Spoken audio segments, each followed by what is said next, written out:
Are you ready, Mike? Yep, we're ready. Mike Dolson, I'm here. Tom McDonald, Une. Jamie Pluff, Here, running late. Greg DeMontier, Carol Langford, Danielle Matt, Here. Bing Matt, Here. James Steele Jr., Good morning. Martin Charlo, Present. Len Two-Teeth, I'm here. Lenice Trahan. Here's your mic. Bing, will you give us prayer this morning?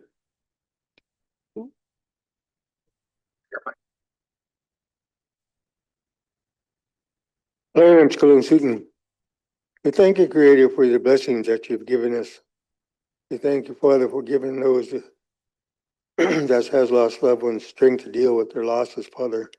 And Father, Lord, we just ask that you watch over our children, our grandchildren, and our elders, Father. We just thank you for the blessings that you give everyone. We thank you for the warm weather that is here today, Father. And Father, we just ask that you watch over everyone here that's counsel today, Father, and give them safe trip home. We ask that you watch over everybody else, Father, that's suffering from sickness, illnesses, whatnot, Father, Lord. And we just ask that this in your name. Amen. Thank you, Bing. We have minutes from February 24th.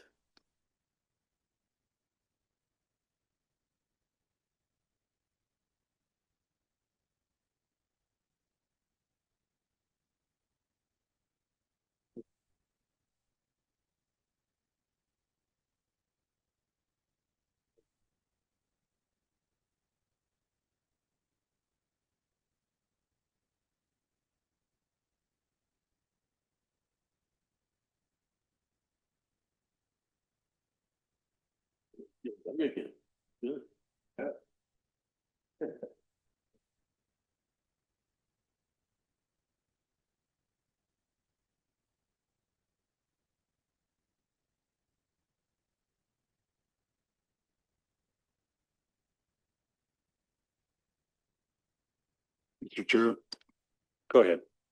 on the vote for on page 2 of the ethnobotanist, I was in favor of that.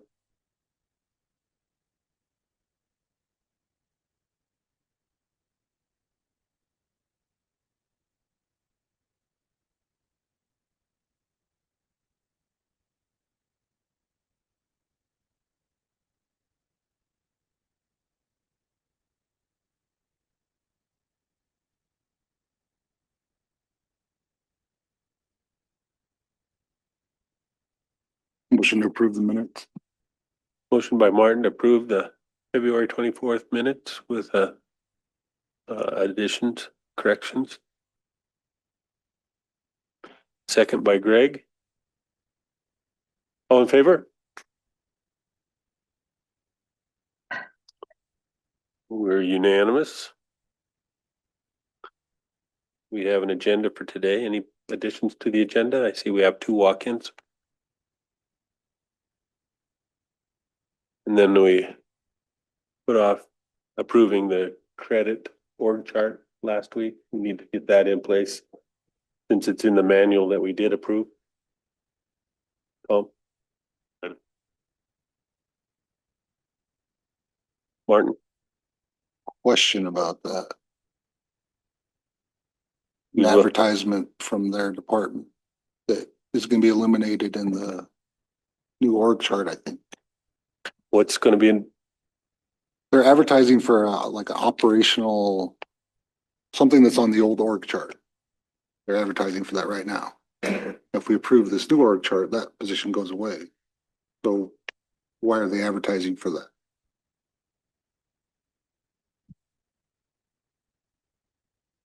Sorry, Mr. Chair, I don't have it in front of me, but I saw that advertisement out last week, so.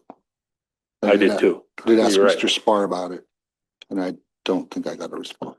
And the org chart's Jen put them in the packet for today, so we can take a look at that. But you're exactly right, that ad went out. Anything else for the agenda? Mr. Chair. Go ahead, James. Yeah, thanks. Yeah, it'd be good to have some clarification on Martin's question. It'd be kind of doesn't make sense to me either if we're proving an org chart, but the position's going to be gone. So that definitely needs some clarity on that. Thank you. Carol? Yep.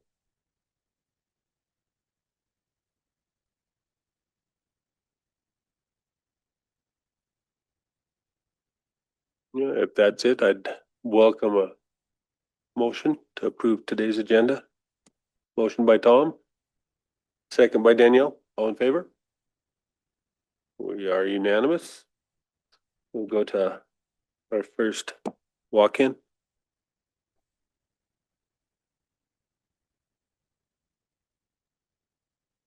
John DeSorel. Come on up. And we'll go out of regular into executive. Morning.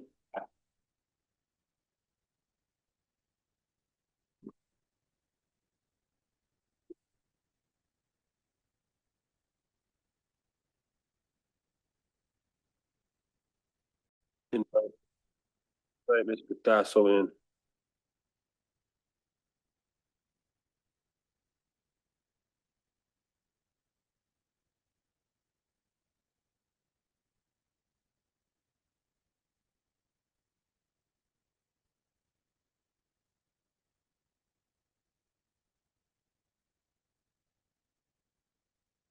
Come on up. Good morning. Morning. Welcome. Any chair, we just need you to turn the microphone on. Where it says talk. Gotcha. There you go, perfect. Okay. So, morning, everybody. I'm here today to ask for permission to do some dance performance work down at the Bison Range. I am tourism certified through IANTA, the American Indian Alaska Native Tourism Association. When I worked at the People Center, I got certified in tourism. And through doing some tourism work, I found out how much money comes through our reservation for tourism dollars, but people don't stop. There's some people stop at the People Center and stuff like that, you know, check out the museum, but as far as a bigger scale tourism, it doesn't really happen here. So to me, I would like the opportunity to be able to set up a little dance troupe, a little dance performance, and be able to do that on certain days down at the Bison Range to try to bring in some revenue for myself, to the Bison Range, and to whoever else would be helping me participate in this dance troupe.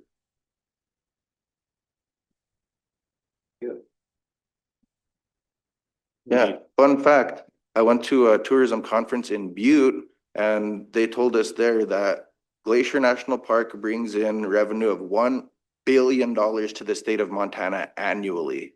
Those guys are driving right through here, going up to Browning and going wherever, but all that money is funneling right through here and it's driving right past us. You know, it's a lot of money that I feel like our tribe could benefit from. So just putting this out there, that's something that I'd like to do. Tom? Thank you, Mr. Chair. Your music to my ears. I agree with you 100%. Where would you do it at? What days of the week? I was thinking more so the middle of the week, like Tuesday, Wednesday, Thursdays, because the people that I would be asking to help me, they like to travel and powwow and stuff. So Fridays and Mondays are kind of travel days, that kind of stuff. So that's really, I'm picturing those 3 days throughout the week. I feel like it could happen anywhere at the Bison Range, but I'm leaning more toward that. I know they're building a new pavilion by the visitor center. So I figure we could both help each other out the visitor center, you know, we'd be like, hey, there's going to be a dance performance in an hour, come back, you know, that kind of stuff where we get done with the performance. You guys don't forget to check out the visitor center, you know, we could play off each other. That's what my hopes are. I think it's Whisper. If you Thank you, Mr. Chairman. Jordan brought this up to some of our staff last year, I think. And we were in the process of building the pavilion. We didn't have our commercial services person full-time, so we hadn't fully vetted like all the details, I think is where we're at. Jordan would like to get going on this for this next year. So I didn't know until just when we were in the entryway. So I've got Tasha and Stephanie on Zoom as well, and we're interested in talking about this with Jordan. The things that we didn't hash out yet were like fees. Do we do a commercial recreation permit like we do for anglers?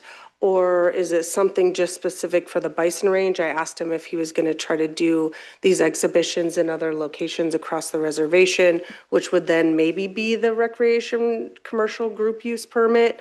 If it's just at the bison range, is there a fee or tips or, you know, some of that structure? Is this a free thing that the bison range just lets tribal members do, or do we collect a fee? It was those sort of little details that we hadn't quite hashed out. We also think it's a great idea. We would love to bring tribal people and members there to do this type of thing. Carol? Yeah, I think some kind of a plan, figure out a plan on how this is all gonna take place, so it doesn't have to be long and it doesn't have to take a year. You know, just sit down and figure out those logistics about what, if you're gonna pay. In my mind, you don't pay because right now you're just getting up and going. If you ever go to Glacier Park on the east side, go to the chalet, listen to the stories, watch the dance, you know, that's why they bring in so many people, because they have this huge building and I've been there before. The storytelling is wonderful. So I think that's exactly what you're trying to model, not after, but, you know, kind of model like is what I envision. So I think you need just a plan so we can look at it.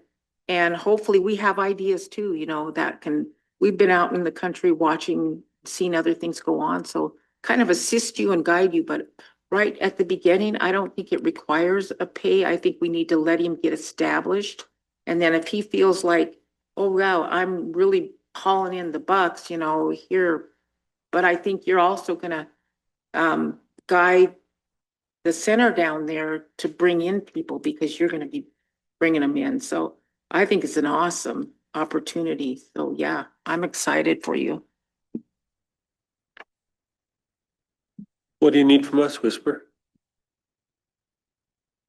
One, that you think it's a great idea.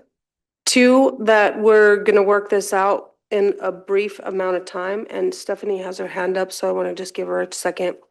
That's Stephanie and Tasha. If you want to turn your camera on, Stephanie.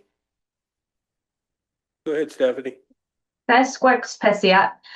So yes, we have been wanting to work with Jordan. One hiccup that might come is that we do have a lot of school groups that we're scheduling right now. So I think, you know, depending on, we could definitely get together with Jordan and figure out, you know, what months he's thinking. Because, you know, when schools are out, you know, we are open to, you know, I think it would be work better for us during that time as well. So yeah, we have been wanting to do this with him and just see how it would work, but just didn't know how to, I guess, get it started. And with, you know, not having Tasha last year, we had so much on our plate. So I think this is a good opportunity to get something going with that. So, but working around school groups, I think, is one of my biggest reminders. I mean, focus would be summertime, kind of looking kind of June through August, or even if the school thing, it would be an issue, I could even wait till July, you know, that kind of stuff. Just tourism season is my time frame. Go ahead, Tom. Yeah, it sounded to me like, Steph, you had maybe a potential conflict for use of the pavilion versus school kids in May, April, May. So George, Yeah. you're talking about June, July to peak, Summertime. July through August. Yeah. So really. And we'd still have to work with that because we do have groups like our boys and girls clubs that come through and other clubs throughout the summer, but we could definitely work through, and, you know, we have them only, you know, an hour or two out of the day. So we could definitely work around that pretty easy. but I think the back pavilion would be a good spot just because it is so close. Other than that, maybe down, yeah, we can definitely hash out some and try different areas possibly to see how it works with parking and everything else. Gordon. Thank you, Mr. Chair. And at some point, Jordan's helped plan powwows. It'd be cool to bring a powwow back down there. The one for we reacquired the bison range was cool, and we discussed having it be an annual thing that just kind of, you guys had enough on your plate. So down the road, that'd be good draw for the bison range as well. All right, we could bring some life back down there a little bit. It's always good to get some drumming going. Mr. Chairman, we've definitely been thinking about that spring powwow every year. We say, oh, we just need to get this spring powwow going. So that would be a great thing to coordinate. I think that maybe if council just wants to approve us to move forward to sort something out with Jordan to make this a reality, we can report back. But I don't know if we need any additional action, just that you're in supportive of it, that maybe we're not charging for the vendors unless all of a sudden it becomes everybody's fighting for space. Maybe there's others, and then we could work on something new, but maybe for this pilot project, Jordan can figure out his fee structure, maybe a one-page proposal. I'll give you my email, and then we'll just let you know once we get it all worked out. Greg. Yeah, congratulations, Jordan. You just came up with an idea that we haven't made up a rule for yet, right? So, no, it's a great idea. And Whisper, as far as I'm concerned, you're going to kind of set the tone, if you will, with this to kind of work out the details. But that's exactly what we need, because we haven't been approached with this before, so we don't have a rule or a policy that we can stand by. So let's form one, right? So use this opportunity to work out what's in the best interest and come back to us with what it's going to take to make it all work. Carol. I know you're not looking for a loan or anything, but Mission West has tourism dollars that you can get on a low interest loan if you needed like 5,000 and to be able to set things up and get things going on your own. That might be a good way to go. I'm working with John Whitman. I don't know if you know him, but he's one of our tribal members, used to work up here, but now he's doing the loan. So, Okay. yeah. As far as I know, I don't need anything. I just need permission and the space. I have a drum, I got outfit. I know lots of people who got outfits, I can talk. I technically have the right to speak publicly and all that good stuff. So I mean, I feel like, got my mic and a speaker, everything, I could do everything. All I need is your permission and support. Is there any objection to have the Bison Range investigate the performances of Jordan and crew? The Big Medicine Dance Troupe? Big Medicine Dance Troupe. Martin. And one thing that I think when Jordan talked to me about, was this a year and a half ago, 2 years ago? Yeah. Was talking to Lands about just having him be a vendor, so, like we don't, with like up at the lake, right? We have food vendors. We don't, that's a pretty straightforward kind of a thing. Maybe talk to them about just doing it that route. And, I know that there's ancillary things, but if he's going to be like a business or something, look at it possibly that way. I think you got an okie dokie from council. All right, that sounds good. And I guess too, while I'm on tourism, also a couple other things that I'd like to suggest. That corner, when you go out to Blue Bay, that big corner there, that would be an excellent vantage point. If the tribe was to build something, an observation deck where people could just go up there and take pictures, people are super into that. Look at like the Space Needle. It doesn't do anything. It's just there. But people go up on top of it and take pictures. Someone could go up there with their sweetie and take some pictures with the lake in the background and stuff. There's money right there, you know what I mean? You could have someone paying to take pictures. You could charge them to go up on the observation deck. things like that. Something that I mentioned to Len before was there's something called the Great Wolf Lodge, and the tribe in Chehalis invested in that. And what they do is that they have an indoor water park, golf course, rope course, place to have birthdays. There's no place in this whole area to have a birthday party. If the tribe was to invest in the Great Wolf Lodge and give the members a discount on it, that would be huge because it's such a big corporation. It's already there. We have a hotel, we have everything, but there's no place on this reservation to have a birthday party. So that's also something I'd like you guys to look into. There's a birthday every day of the year. But that's just something I want to put on your guys' radar. You know, there's lots of money out here. People are not going to stop coming here. So we need to kind of have some things set up for people to enjoy where we can reap some benefits from this. But that's why I'm here today. Thank you, Jordan. Hey, thank you guys for your time. I shouldn't say you guys, but thank you our leaders for our time, for your time. Have a great day.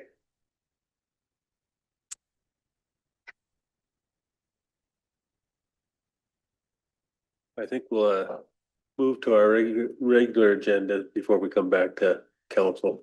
So with that, we need McKenna. Come on up.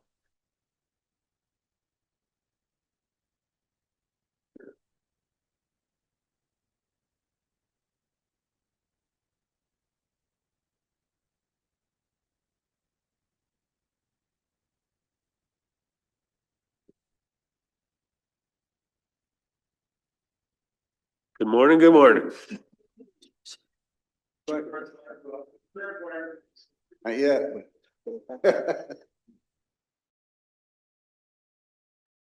Excuse me one sec.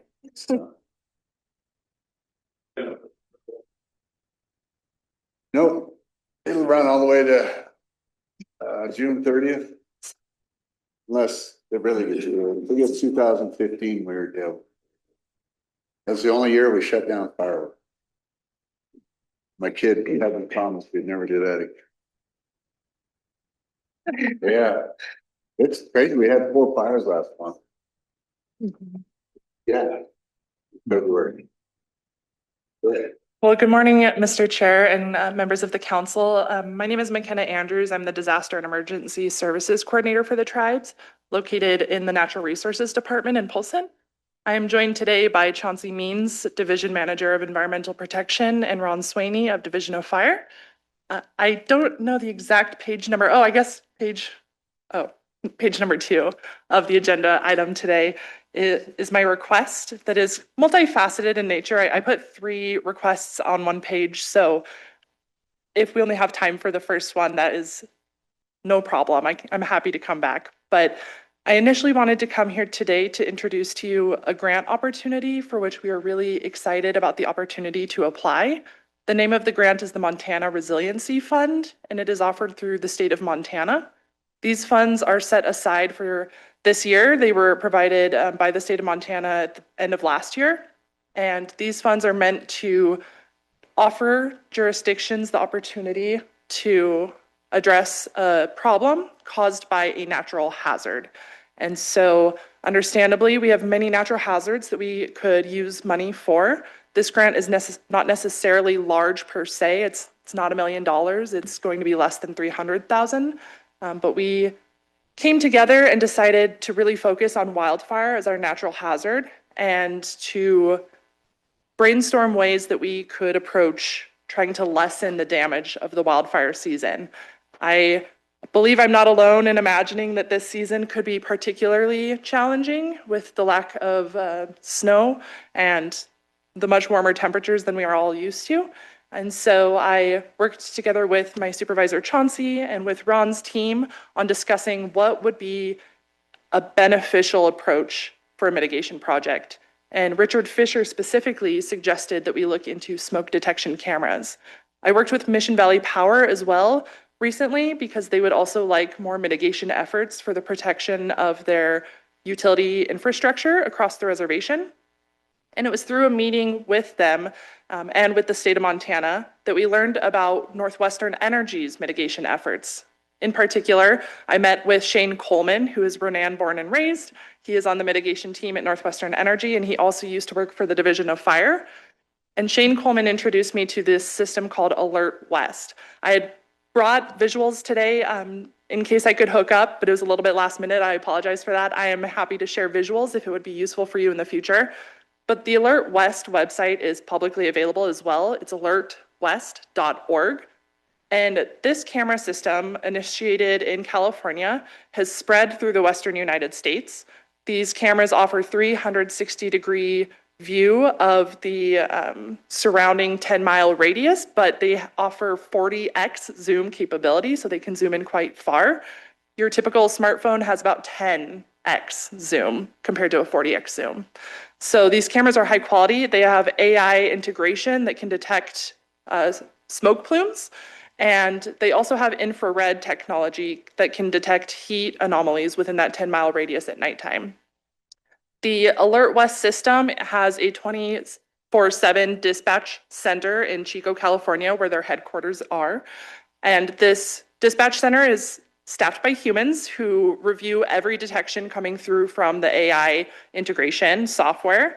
And if the humans at this dispatch center agree that that plume of smoke is not a low-lying cloud that AI has misrecognized, then we as the local administrators of these cameras would be immediately notified. And we have so many channels by which how many administrators we would like to add to this camera system, how we would like to be notified. We can set it to the day and the hour, to text, email, phone call. It's a very well-established system that Northwestern Energy has already built 30 cameras across the state of Montana, and they're looking at adding 30 to 40 more cameras this year. So we have decided that this could be a really great opportunity to improve our wildfire detection. The earlier we realize and have a confirmation that there is a fire happening, we can respond more quickly.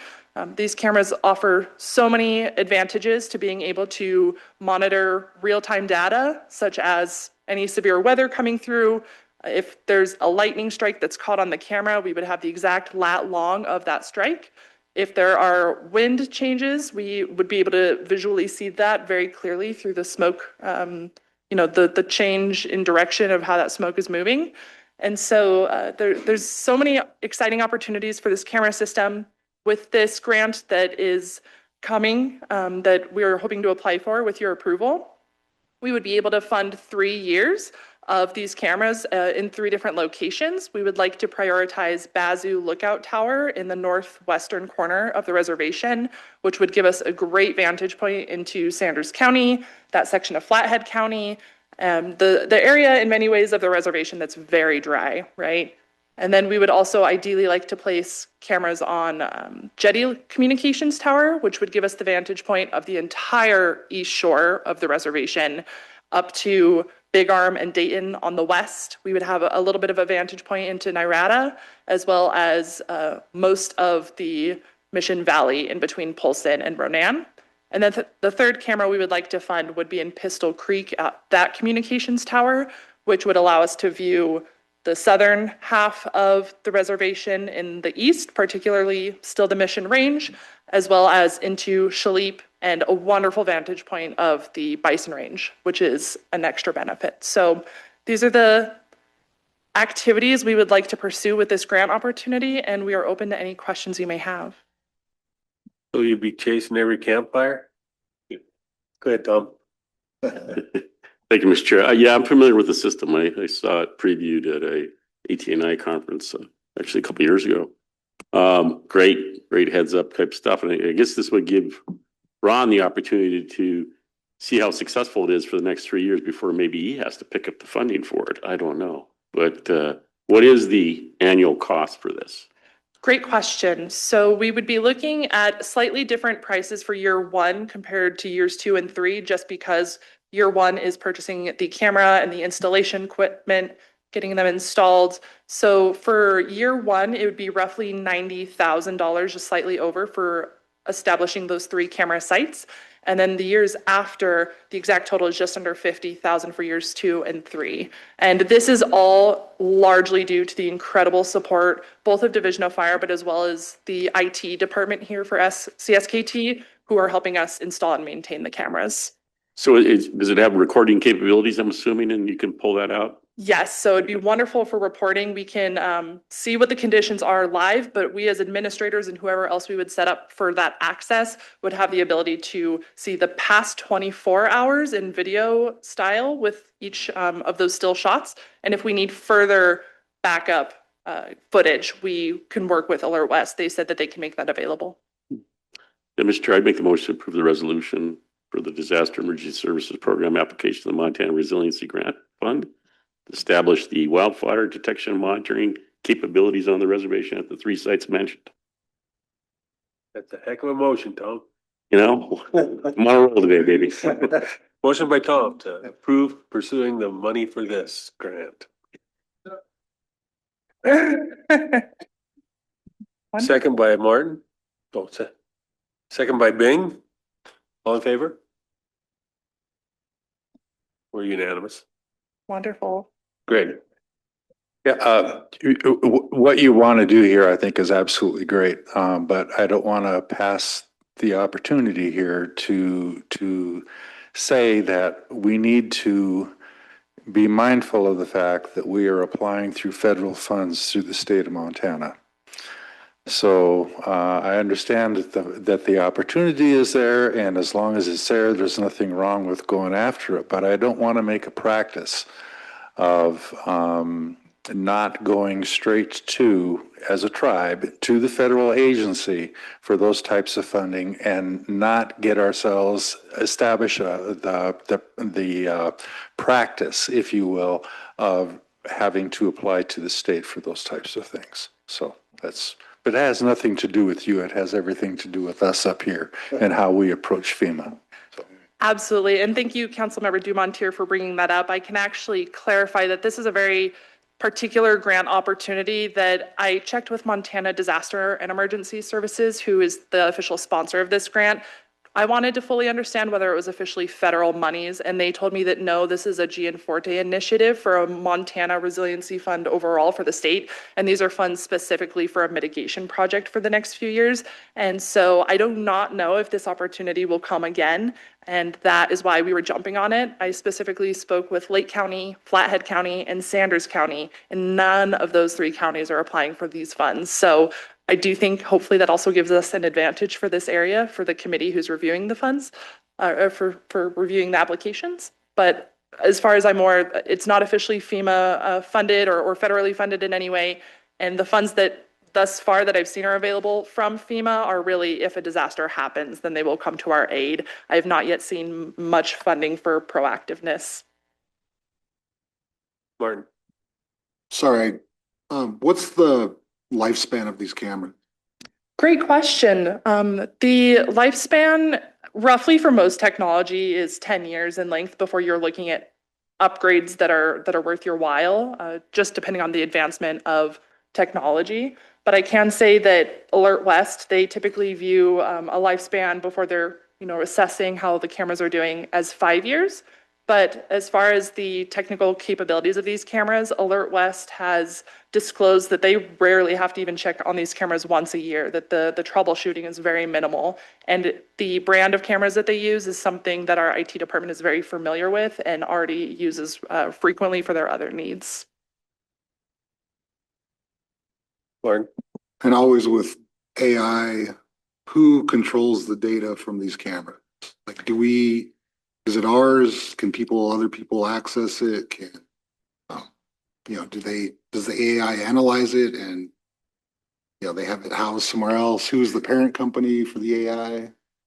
That is an excellent question. The conversations I've had thus far between our IT department and Alert West is that the data goes directly to an Alert West database, that there's not a middleman aside from that data being jumped up to the cloud to get to that software.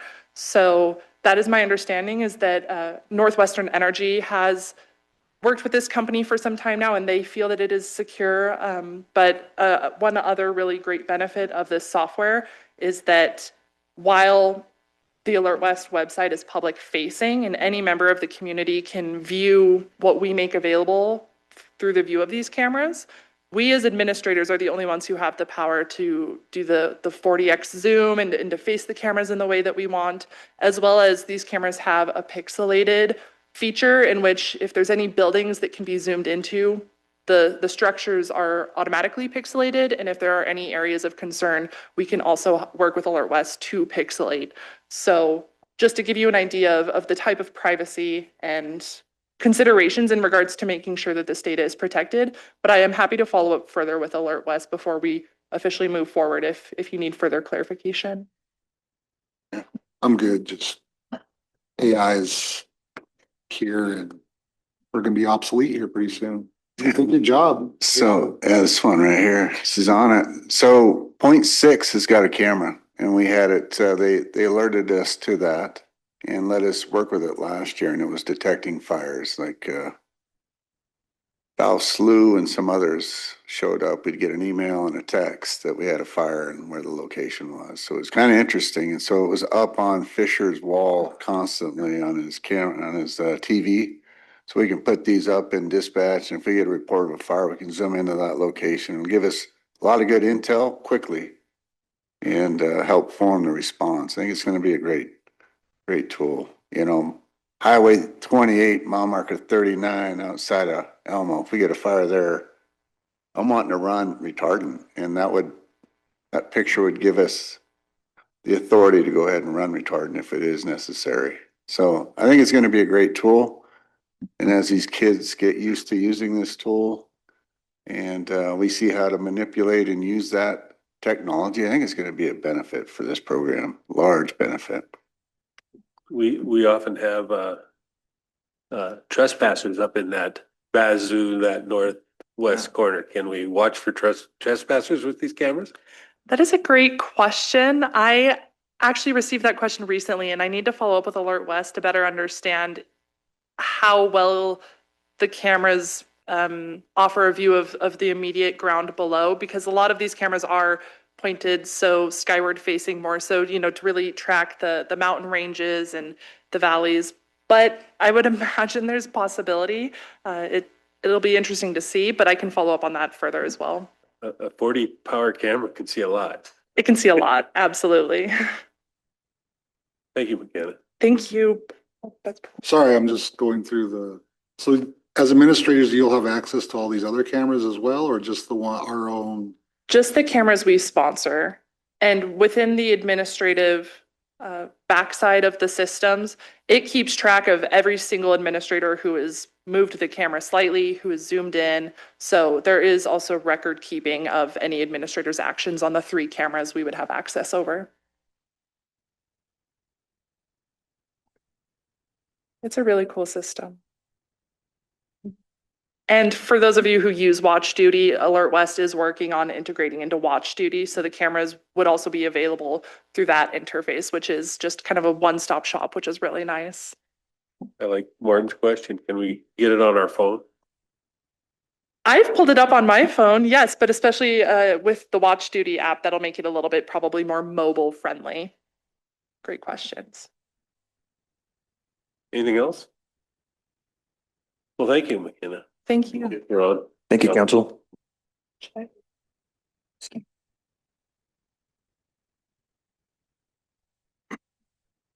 I'm so sorry. I'm just clarifying if I should still address the other 2 items I put on this agenda. Do you have time or should I come back for the other 2 requests that are a lot smaller? Well, go ahead. The other 2 requests on the agenda item were first and foremost that there is an organization called the National Center for Disaster Preparedness, NCDP, who is headquartered in New York. They offer FEMA-sponsored trainings to come to the tribal nations of the United States free of charge, as long as we can provide them a space to host the trainings.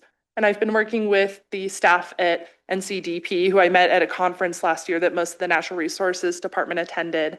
And they were very excited about the possibility to come to the Flathead Reservation. They have a FEMA certified instructor in the Blackfeet Nation who would like to come for 3 days in May 19th, 20th, and 21st, to host 3 different days of independent training for emergency management professionals, strengthening our engagement with community preparedness efforts, as well as a new pilot course that they are offering that can help our emergency management efforts be better prepared for extreme weather events that are becoming our new normal. And in order for them to come and provide those 3 days of free trainings, they do just need tribal council approval, or rather an invitation that they can come, because they are technically FEMA sponsored. And so I wanted to run that by the council today and see if that would be okay. Can we put out the invitation? Any objection?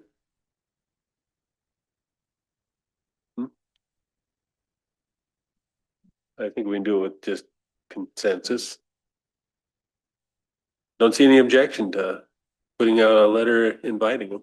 Wonderful, thank you. And that will allow me to move forward with the promotion of the 3 courses that they would like to offer that'll be open to the public, but very much so encouraged for tribal police, tribal dispatch, Division of Fire, and of course our Lake County and Sanders County, Flathead County counterparts. So thank you very much. And then the very last thing on this agenda request item was that Lake County has a 911 board that meets quarterly, and they have asked for CSKT representation on this board. They have made clear that this board, its purpose is to discuss dispatch concerns, things that are up and happening that are relevant for the emergency management industry, so to speak, here on the reservation. They've previously had a council member. I'm not sure exactly who or when that was. They've also had different representation, whether the DES coordinator or otherwise. And so I just wanted to run this by you today. You do not necessarily need an answer right now, but if the tribal council has someone in particular, either from the council or otherwise, that you would like to suggest as the representative for CSKT on this board, Lake County wanted me to run this by you today. Carol? What? That's perfect. Any objection to Carol participating with this board? Carol, you're it. Wonderful. I will pass along that information. Mr. Chair. Yes. On the previous item, Miranda Berlin from Tribal Education is right there. Can you give it that? I'm sure she has saw it and everything, but definitely have our education department push this as well. That's wonderful. Please. Absolutely. Thank you very much. That was all. Thank you so much for your time. Thank you, council. Thank you.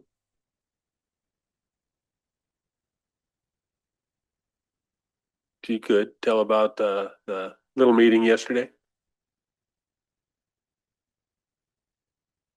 We just want to fill the rest of the council in on what happened at that meeting last night. Ron?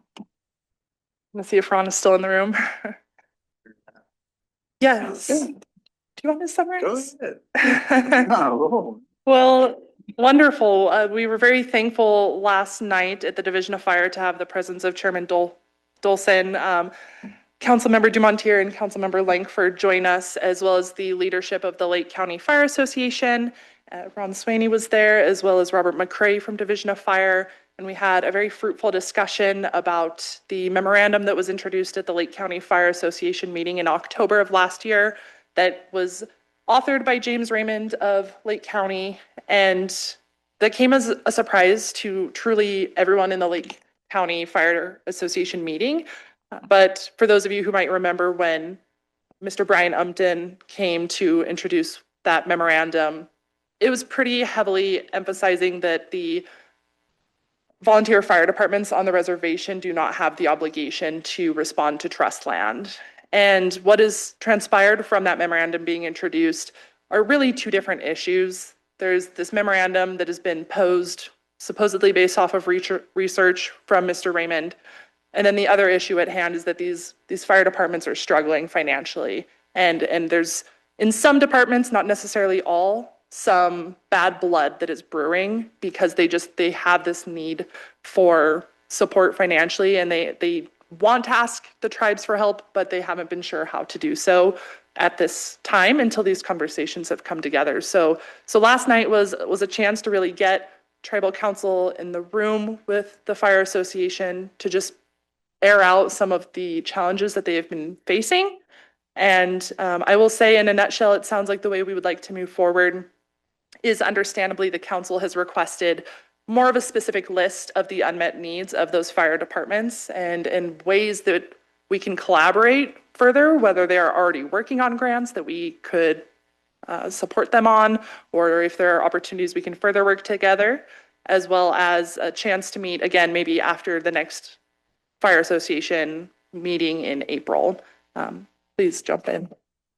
Yeah, and that was a great summarization of everything. And another piece was, it wasn't like the tribes were getting pointed out or singled out by the rural fire districts. It's just an opportunity for us to pitch in and help.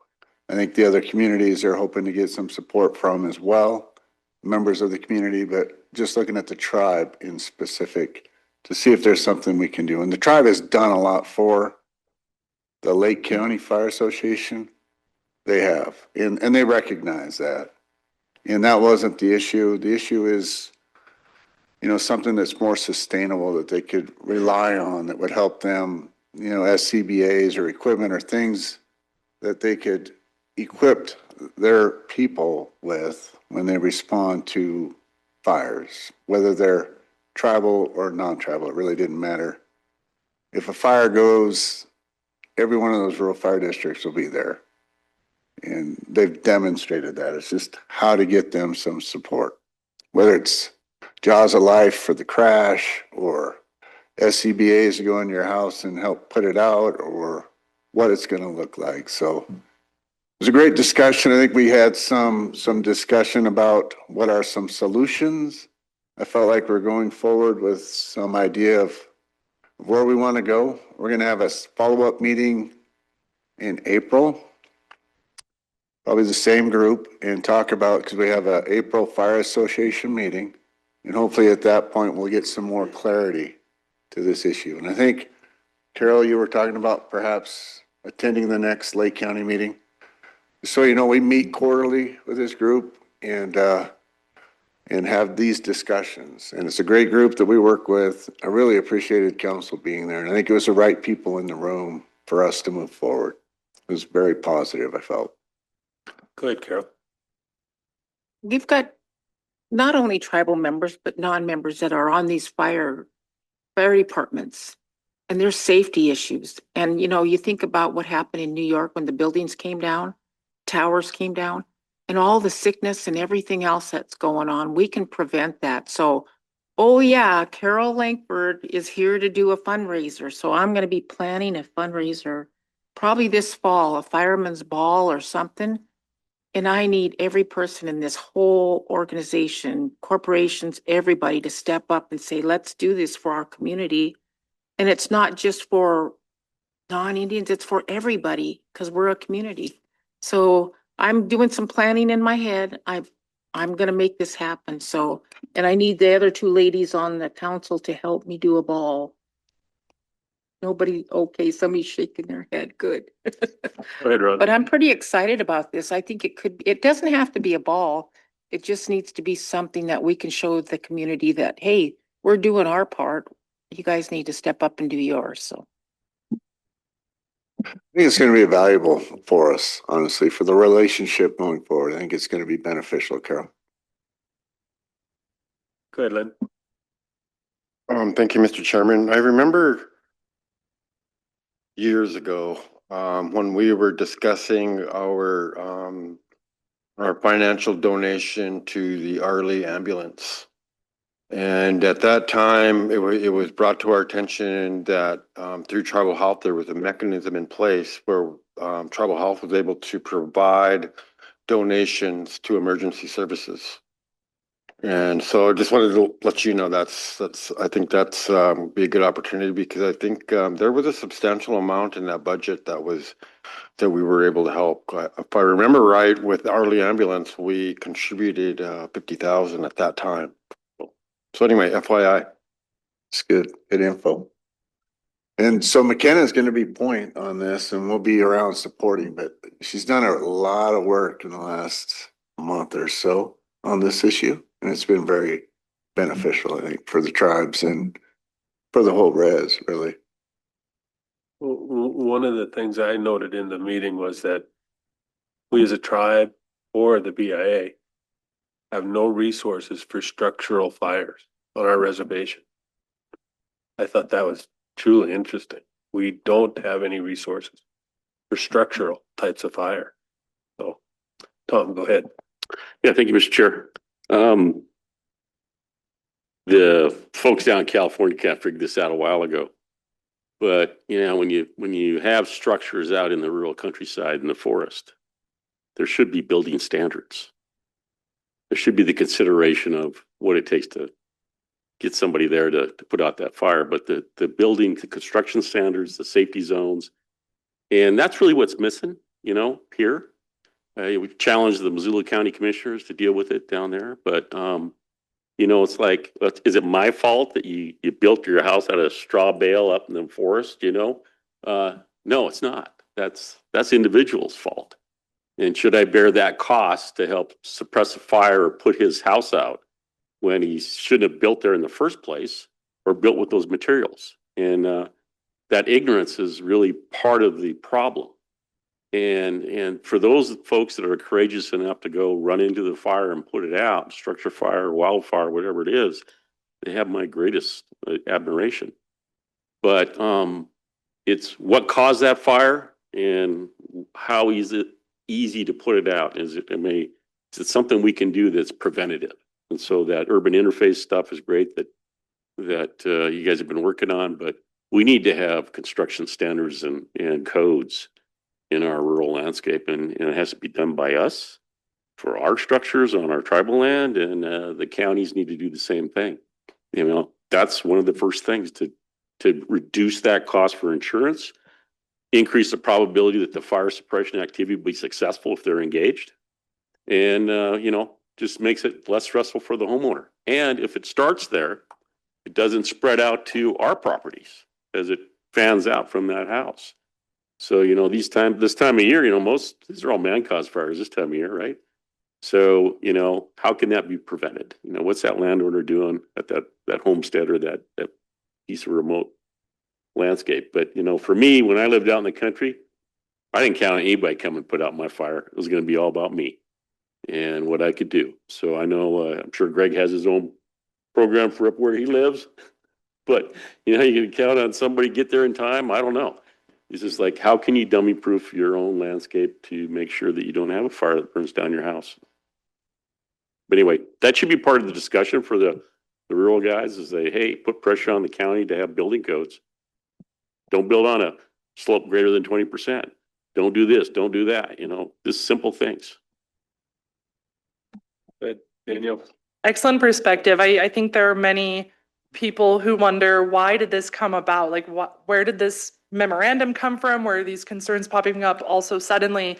And, you know, things have worked rather peacefully for at least a few decades between the departments. So I think things were inevitable to bubble to this head that we're experiencing now. And I think we all agreed in the meeting last night that this is a multifaceted problem. It's not going to be a one solution fixes it all, but that if we're thinking longer term and solving these problems that are multi-agency, that have larger benefits than just, you know, one rural fire department, then that's certainly an approach that we would like to take. And so this is very much so an ongoing conversation, and we definitely welcome feedback or brainstorms such as that. Good, Danielle. James, go ahead. Thanks, Mr. Chair. Just to go off of Len's comment about the ambulance and the money that we've supported for that, you know, kind of an issue that I've always kind of brought up is the different fire halls, and particularly fire halls in this instance, where the fire hall is on tribal land and we don't really have a good, I think we're putting it in place and I hope it gets done, but you know, the value of that land, that fire hall needs to take into consideration, put into their documents that it's an in-kind contribution of the value of that land, you know, and that gets lost that gets lost in the discussion oftentimes with some of these folks. You know, their fire hall may be on a part or all on tribal land. And they, oh, well, we're getting it from the tribe for $1 a year, or whatever the amount might be. But then they forget to talk about it in a way that says, well, we're getting the value of that land, use of that value that the tribe is losing out on. You know, we could potentially put a business there, or we could put a tribal member's home there or something. And, you know, I'd like to see that, you know, more formally established. And I think Lands is doing it, but I'm not quite sure. But, you know, we do contribute to the different fire halls over many, many years. And, you know, I think, you know, it'd be interesting to know how many fire halls on the reservation are on tribal land. I can't quite remember. I know they're not all on tribal land, but some of them are. But anyway, thank you. James, that was part of the discussion last night as well. Thanks, Mike. Yeah, that's definitely recognized too, both by the county and the rural fire districts, for sure. Appreciate you bringing that up, James. Well, thank you. We'll let you get out of the room.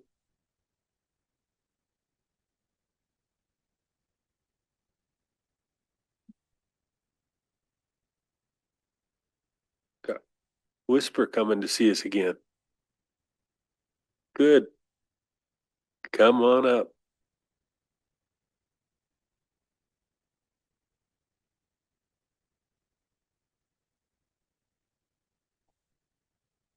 Thanks, everyone.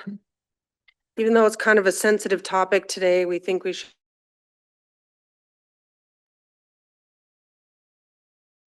or hear about as Bison Range staff. And So you want executive? no, I think we're okay without it.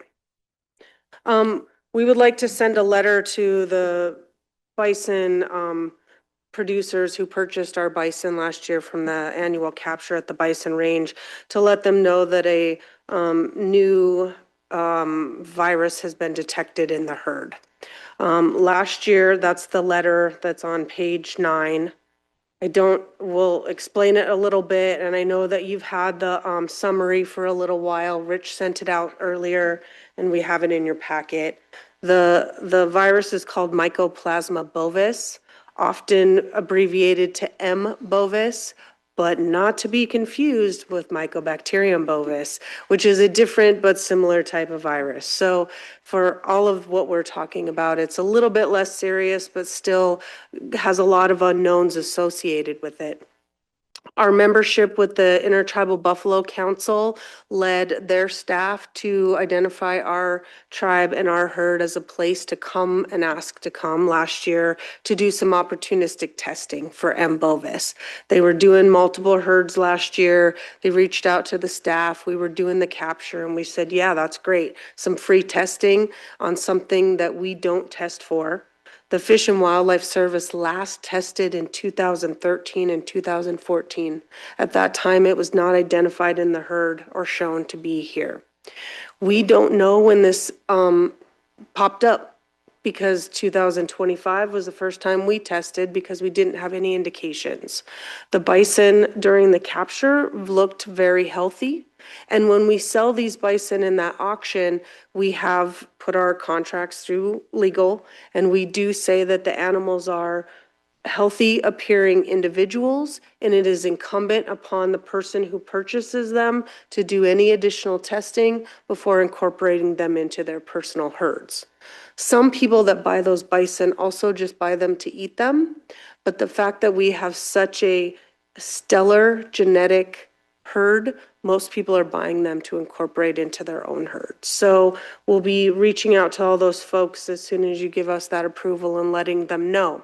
So upon purchasing them, they should have taken them home and quarantined them and got their tests before they intermingled. We don't know how that goes.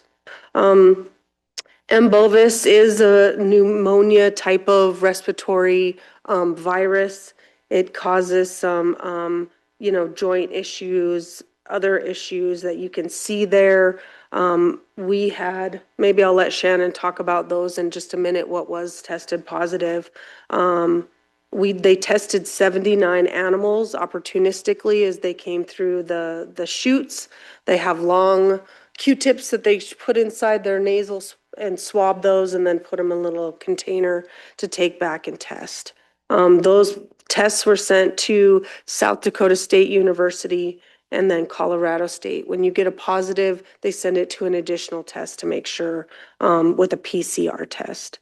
Shannon, do you want to talk about what was found to be? So when ITBC came in and did the opportunistic sampling on our herd, as we ran them through, they did test 79 animals. As they sent these samples in, ITBC, to get a cheaper rate when they do this testing, sent them in as groups. They sent in 10 different groups for our herd for the 79 animals. 3 of those groups showed positives. And so when you get a positive in your group, then you have to go back and test all of them members of that group again, but on a different test through the PCR test at Colorado State. And that's how they detected for sure positives on these groups. They got 2 for sure positives on the PCR out of 2 different groups. One was a 14-year-old cow. She was known to us as one of our collared cows. She since has passed. And so we've don't no longer have worry about her spreading the disease, but there was a yearling calf that also had it. And then the third group that showed a positive, when they sent the tests or the group back in for secondary testing, the material that they had taken from the animals had degraded too far to individualize which animal out of that test had it or that group had it. So out of this roughly 80 animals, we had 3 positives. We don't know how extensive this is in our herd. And so when we run them back through, we'll probably be testing the majority, if not all, of the herd this year, which is going to be quite expensive. And then for following years, it's going to be a test and remove type situation is the advice of some of the people I've been talking to through ITBC and the metapopulation group. It's actually a bacteria that they get into, and it's passed through them by cows. And it can cause abortion, it can cause lethargy, weight loss, ulcers down the esophagus, and also arthritis. Last year when we ran our herd through, they looked significantly better than I've ever seen them. Even the older animals didn't have concave hips like they normally do. They were exceptionally fat and healthy. So they say one of the main factors for this disease is when they get stressed out is when you're going to have die-offs. And the die-offs can amount to 20 to 30% of your herd. And they say everybody that's I've been talking to said it's sicular type of disease. So you'll have a big die-off, and about 10 years later, after you've got a bunch of new naive calves in the herd, you'll have another die-off. So it's something that we'd really like to try and get a hold of as soon as possible. Test and remove is our option. So for the following captures that we'd be doing, we would be making sure they all have a identifiable number, which they already do, but we try to run them back through after the tests come back if we have positives. According to APHIS, those animals are safe to eat and they can be slaughtered and used for food. They don't have restrictions like brucellosis where you have to cook them to a certain level. You can just eat these animals. So that's part of what we're looking at. And the unfortunate thing I'll say overall is that this is not a well understood virus. It's pretty new, and it is disproportionately impactful to bison because we can't use antibiotics that work. There's no vaccine that works. There are for cattle. So we got this from a cow somewhere and we're not quite sure where. And being able to stop that continued transmission is another hugely either complicated or expensive fix because we don't know where it came from. we'll take some questions since you've had time. Go ahead, Tom. Yeah, thank you, Mr. Chair. Yeah, I remember this issue of, contamination from domestic cattle at the bison range. It's always been there, and there's nose-to-nose contact, et cetera.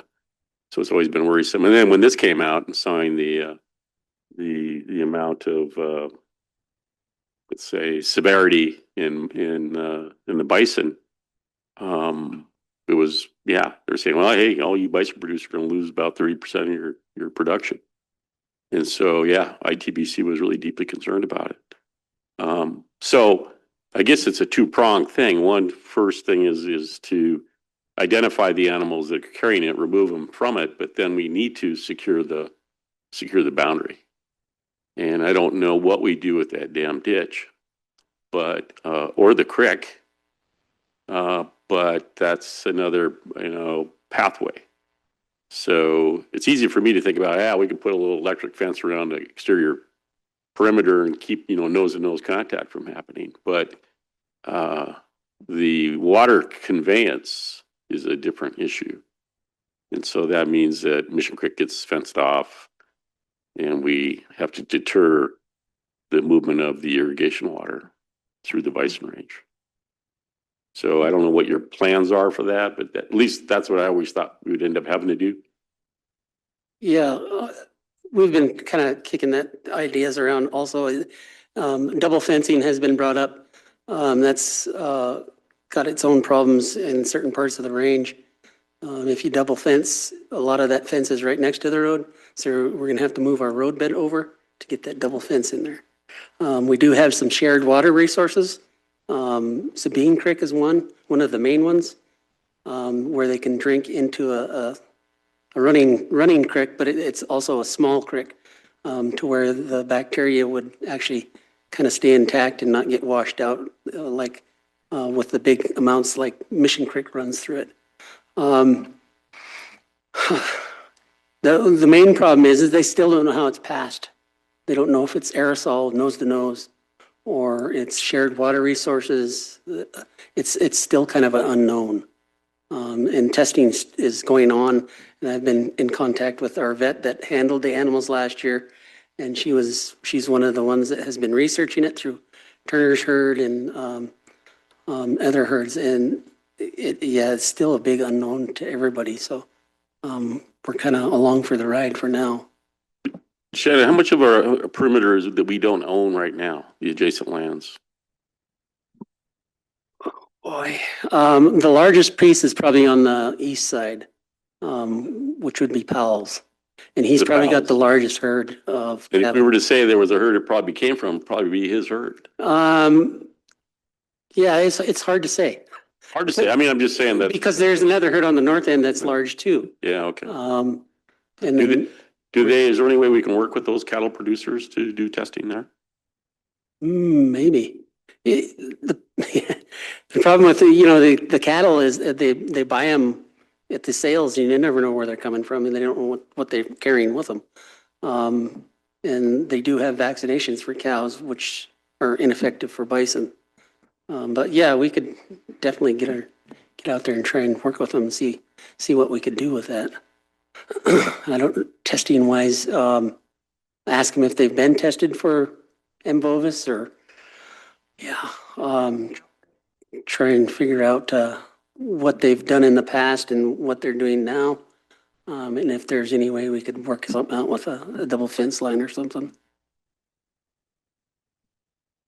How about the area vets? Are they aware of any in the cattle? I don't know. It's kind of a new thing, so I really haven't talked to any of the area vets. My guess is one of the best ones would be to talk to both Leroy Hoversland and Beth Blevins. They're both large animal vets, so I'll contact them and see what they know. Thanks, Shannon.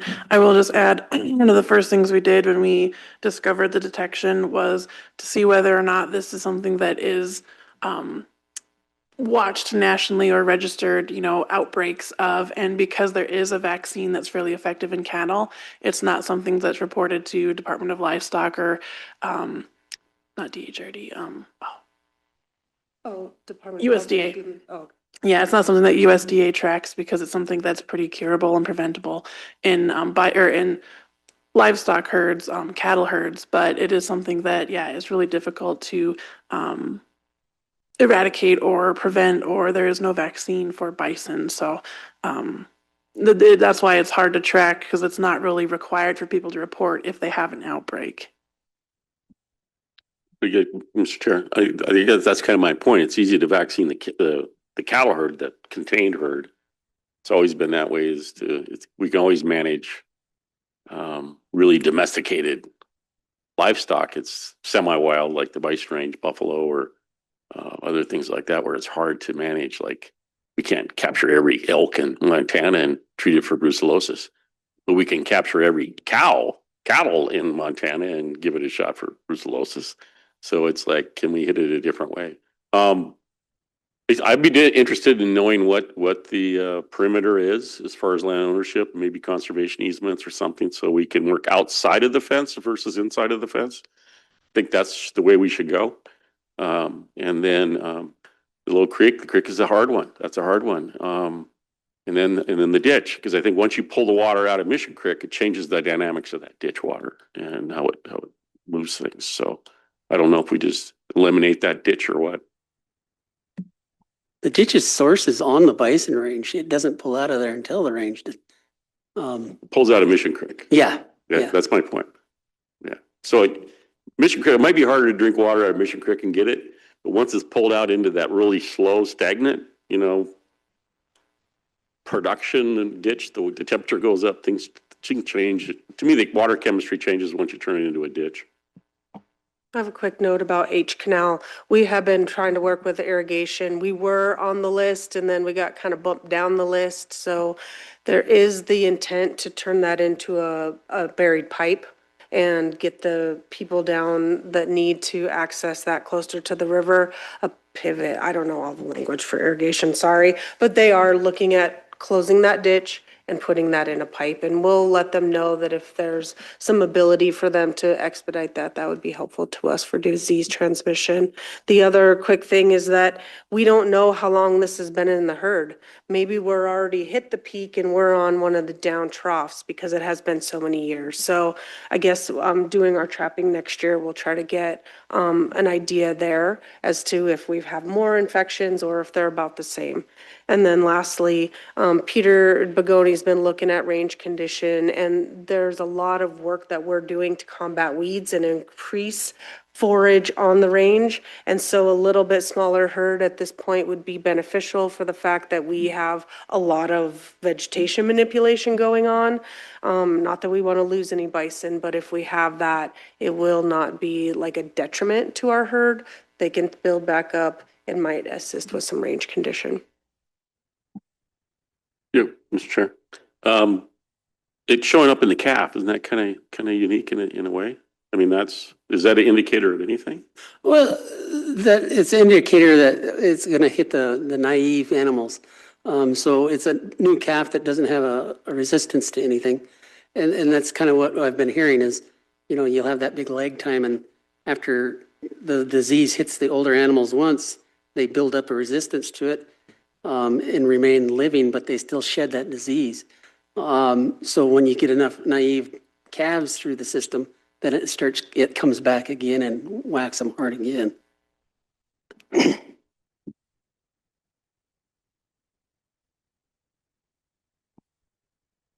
you have any objection to sending out these letters to the producers? Tom? I certainly don't. I just wonder what does this do to our future movement of buffalo outside of the bison range? That's a tough one to answer. But yeah, it's a possibility of some of loss of revenue from loss of buyers. But also, it's a disease that we're going to have to live with from now on because it's spreading throughout all these domesticated bison herds. It should have been on our radar before, I guess. But, you know, it's here now, so we're gonna have to deal with it one way or the other. And that goes along with other producers also. They should also be on the watch for it too. So, whether we have to request a quarantine time for these animals or, you know, it's just something that we're gonna have to educate some of the other producers with too. Yeah, testing and quarantine. James, go ahead. Yeah, thanks, Mr. Chair. I have a question separate from this, so I guess when we finish up this topic, I want to ask Whisper and folks a different question. I have another little note. Some of the other herds that ITBC tested did not realize that they also had positive, so it was kind of a surprise for some of the other testing that occurred. Potential decreased revenue and an increase in cost. We were trying to pencil out yesterday what it was going to cost us now that it's not free from another group. Probably an additional $12,000 for this year if we tested 350 animals at around $15 each test. And then if you get positives, you have to test those again for another $15. So we're estimating just for this around an additional $12,000 a year. That's our estimate right now. Plus, we're really fortunate to have Kelsey Martin as our veterinarian right now. She worked for the Turner herd. She was on the circuit working in colleges and stuff, and she would come to us for a very low price. So she's kind of on the forefront of this disease in bison. So we're hoping to keep her as our veterinarian. So these animals can still be sold to be butchered. And to a herd. They just need to be quarantined and tested negative before they get added to another herd. And I don't know that we're set up. That would cost another, based on some other proposals we'll be bringing in, you know, another couple $100,000 to build paddocks to hold these animals if we held them and quarantined them for the 2 to 4 weeks before somebody could come get them. So it would be potentially incumbent on the future herd unless we invested in that additional infrastructure. Oh, Yeah, thank you, Mr. Chair. Watchable wildlife, maybe it's a tourism grant. I don't know. But this kind of goes to that other issue out there about the quarantine in Yellowstone and having a quarantine facility here. And that it could be dual purpose, you know, maybe use this for that too. I don't know. Just a thought. Thank you. Carol? Curious about transmission to other animals. You probably already mentioned that. I didn't. Yeah, they still don't know how it's transferred. They figure nose to nose, but they're wondering about shared water resources. Aerosol, if another animal coughs and another breathes them droplets in, that could be a way of transmission also. Are we prepared for that, or have we? I mean, I don't know how you prepare for anything like this. But, you know, I was going to say the only way we could prepare to try and stop the spread from another herd into ours is like taking on the defense and putting up the double fence, or maybe some fabric along the line of where the other herds are. I think I'm talking more about one animal to the other, like Oh, gotcha. to an elk or. When I was talking to both the vets, Kelsey Martin and Lee Jones, which she's part of the meta population group that we're in, they figure cattle is the main spreader. And I had talked to her because we were looking into trying to bring more antelope into our herd. And they also are susceptible to mycoplasma. In the Wyoming herd, their wild herd has been hit about 4 times now. And it's just decimated that antelope herd. And so I was asking about that because we were wanting to expand our antelope herd back out a little bit, get some new genetics into them. And when I was talking to Lee Jones, she said it's the cattle that are passing it. It's not animal to animal like the wild animals. So it wouldn't be bison to antelope. It's cattle is the main vector. Greg, did you have a question? Yeah, so it would cost 12,000 to do the testing that needs to be done. So are you saying that you don't have the $12,000 or, because it seems to me that if we're going to, and we are, manage the herd, that we're going to take the best care that we can. And there's a relationship between tribal people and animals that needs to be respected on a cultural level here as well. So if we're going to do this, and we are, we need to do it right. I mean, we need to, I don't want to say treat them like kids, but if this was happening to our children, we would take it perhaps a different approach. I would say, so we keep our staff on all year round. So doing 2 separate captures, we still have our staff there. Like we'll have to do the test. And then if we have positives, we got to bring them all back in. We do rely pretty heavy on volunteers for helping bring bison back in off the range. That would be our FY27 budget. So this year we would be, I guess, probably purchasing some of those things right at the end of the year. We do get pretty tight on our budget by the end of the year, so there could be a need to increase, especially for next year, if we're gonna have to put out this level of effort and the cost for the veterinarian potentially. And we're still trying to figure out what it all is going to look like, but there is an increase. And the infrastructure. Do we determine that we need to build a double fence somewhere where there's cattle? Can we just buy up all the land around the bison range? Move the cows off. You know, that's the easiest part. Not the easiest part, the easiest answer. Everything else is a little more complicated. So, like Tom said, is it possible to work with some of these people with some easements, conservation easements or something? I don't know. But we'll try to talk about those things. So there could be additional infrastructure needs. Do we need to hold them at the corral system a little bit longer? Those types of things are a little bit unknown at this time. But there could be increased infrastructure needs and testing needs. Lynn, go ahead.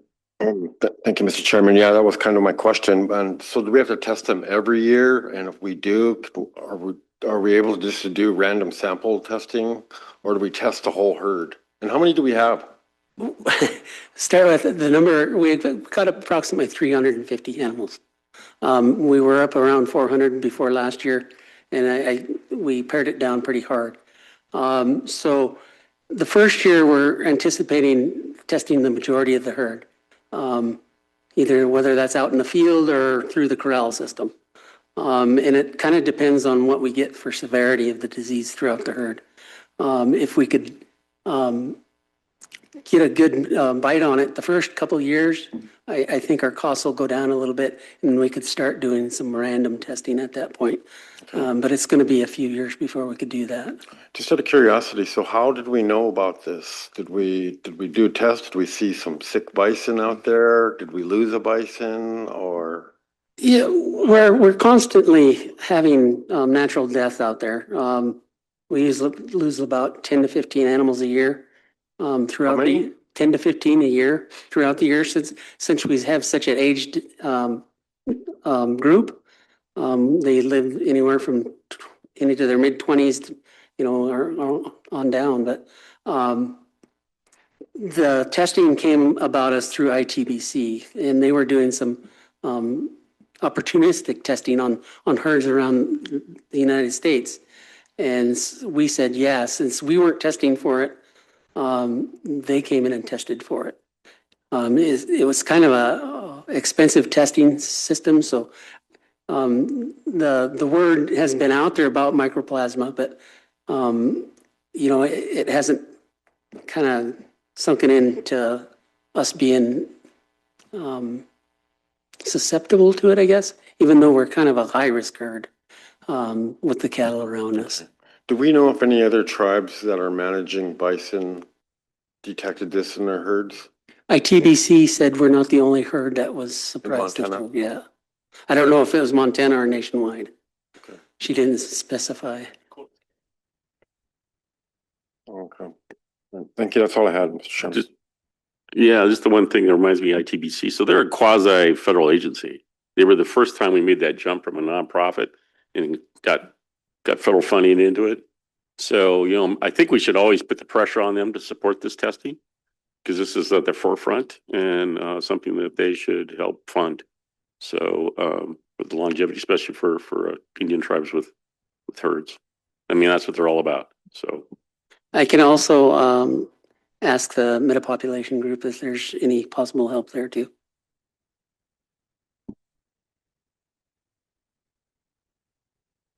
What else? Mr. Chair. James? Yeah, it sounds like we're kind of transitioning.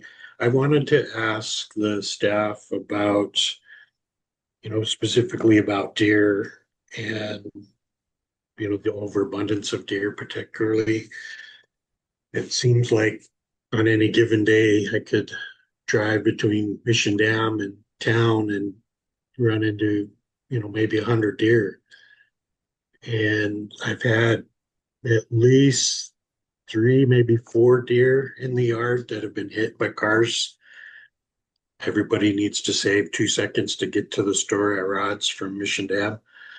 So there's been at least 2 does and 1 buck that have been hit and killed, and then they end up dying in the yard here. And I've heard that with the different farmers in the area, they see that quite regularly in their fields.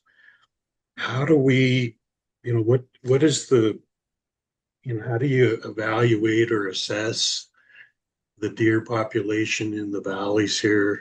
And, with the chronic wasting that's going on in the area, how do we, at what level is the area too saturated with deer?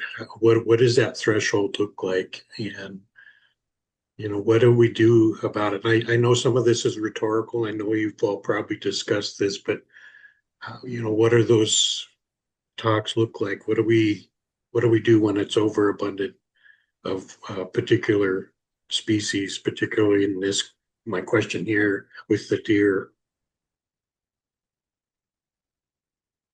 Thank you. This is Carrie Kingery. I'll respond to that first. Really, we have the reservation broken down into 18 different wildlife management units. We make sure that each unit is flown, and big game populations are estimated once every 5 years within each of those.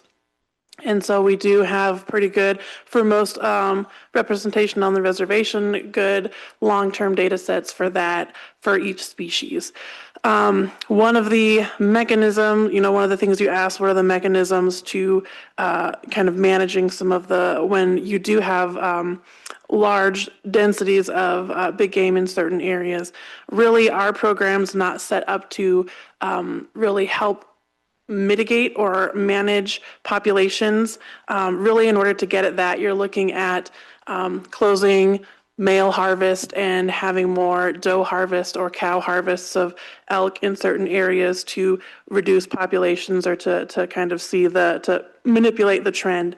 And that's not something, we're set up to do or manage big game that way. And so really we survey and we fly to get counts, accurate counts, especially in areas now that we have CWD present on the reservation. We're focusing or have been focusing on some of those high density areas with those flights to make sure we have good population estimates so that we can track and watch how CWD moves through the different management units, as well as how it impacts or affects population in those areas. But as far as addressing it, really the only way we've been able to do that in the past is really local. With Polson, we've used that as a pilot project recently to see whether we can use urban deer trapping, which is a very high intensive effort on the biologist's time, to see if you can trap and remove some deer from urban areas to alleviate some of that big game pressure of mostly mule deer or whitetail deer in town. But aside from that, you're really looking at a institutional change in the way that we harvest, which is a very sensitive discussion that we have not decided to go that route yet. And this is Whisper, just throwing out there too, hunter harvest is our main option for reducing big game populations. We also need access to non-member property. So if it's a bunch of ranchettes and they don't allow not members to hunt their property, then it's hard for us to be able to help with that control. It is super sensitive. We've had these discussions a lot.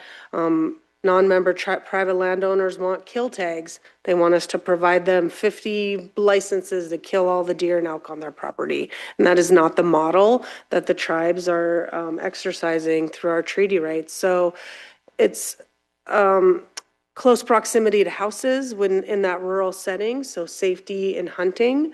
I think that maybe trying to expand on youth hunting camps, adult hunting camps, getting adults re-engaged.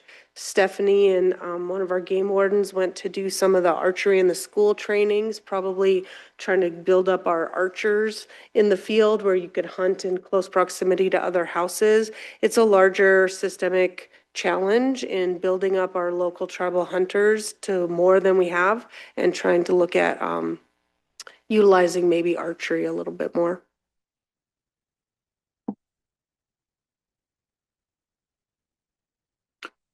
Anything else for the crew? Thank you.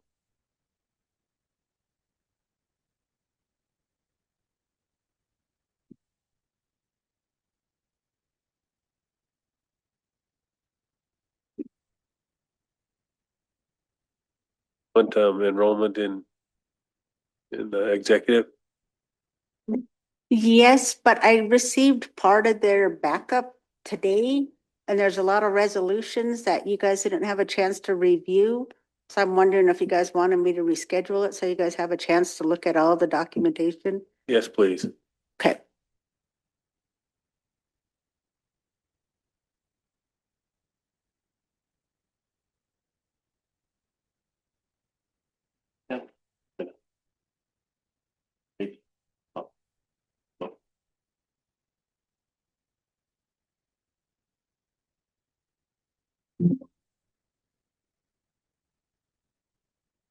We'll take 5 minutes break. They have resolutions that weren't put in the packet to be reviewed yet. And so they're gonna be rescheduled. Still morning, right? Good morning, council. So I am coming in today mainly to go over the higher ed policy handbook. Really not a lot of changes, going over, showing you the application, and then I do have a PowerPoint just to give you some numbers and looking at what data looks like last year and this year. So on page 71, the policy for the most part is the same. We've changed the deadline date. Obviously, May 1st will be the deadline date, and then I'll have that extended deadline for May 7th, which is that opportunity for students to get in any additional paperwork that's still missing before I fund them. So if we go, sorry, to page 73, I think is, whoops, I jokes. The main page here, again, you'll see the dates was the big thing throughout the application I changed. But on the bottom of page 73, when we're starting to talk about student appeals, when students disagree with my decision of marking their application as late or putting them on probation or suspension, students do have the right to do an appeal. And with the previous policy we had in place that committee would consist of the tribal ed department head and our executive tribal member services person. And so we have Michelle sitting as both of those right now. And we've also had the chairman sitting in with those. I think what I would like to do is just take out who that committee actually consists of. We will still have an appeals process, and I will have people review the application and what the student is wanting to appeal for my decision to see if that's an approval. So literally those are the two changes on page 73, 74. And then also down on page 78, I believe. Again, it talked about the appeals there. Oh, and one last thing is Tribal Health did give me an update on their recommendation for medical and health coverage. So all of that looks really different than what it was last year. So those are the main changes I'm looking at this year was, again, just crossing off who the higher ed appeals committee members are and still working with the chairman and possibly Michelle on that to review any student appeals and then getting the decision made for that. So that's really the only thing I need your guys' approval on for this. Great. Yeah, I'm just curious, why remove who the appeals committee is? Part of it that happened this year was because Michelle is placed in both of those positions, and I need more than one person to sit on that committee. So we did not include the chairman as that, but I have been working with the chairman and Michelle when Patty Hibbler had left. And so that was the main reason, was trying to establish what this committee looks like, because Michelle has no time at this point because of how busy she is. She doesn't have time to listen and have the time frame I need to do student appeals within a certain period of time. So I just like to remove the names. There's another point of history is this committee actually started out being the Tribal Education Committee, which really has been somewhat defunct and we should get reestablished, but that's basically who used to do this. And the reason I was involved was because I still sat on that. And so I'm pretty much the only active member of the Tribal Education Committee right now. Great. So I guess my question then is, if the appeals committee is not going to be identified in this policy, who identifies the appeals committee? Me? No, I think it would, well, basically, I am the one that puts in that recommendation, and I was going to be working specifically with the chairman on that at this point. I can leave that in there, but it just, right now, that committee doesn't exist. So I was going to just remove who the members were, and if it is something we're working on getting the Tribal Ed Committee, TEC, back in play, then maybe it would go back to the TEC, but at this point, that committee does not exist. Carol. I don't know if Greg's arguing for it, but I think it needs to exist, and I think there needs to be identification for a student who has an issue that you can't just say, well, you know, Miranda might appoint him, not that that's bad, but it doesn't look proper to me. I think you need to identify who it is. And it could be 2 council members. Okay. To be on the appeal board, or so it has to be somebody, I think, identified. So they can contact somebody if they're like, okay, well, I disagree with what Miranda said, you know, I'd like to talk to somebody else about it. And that's option would still be there, as they would have the right to appeal, but it was really, I didn't have a specific person to identify. And so Michelle should find time. I mean, that's still her job as education department. Okay. And so I mean, I shouldn't be telling you that. I should be telling her. Okay.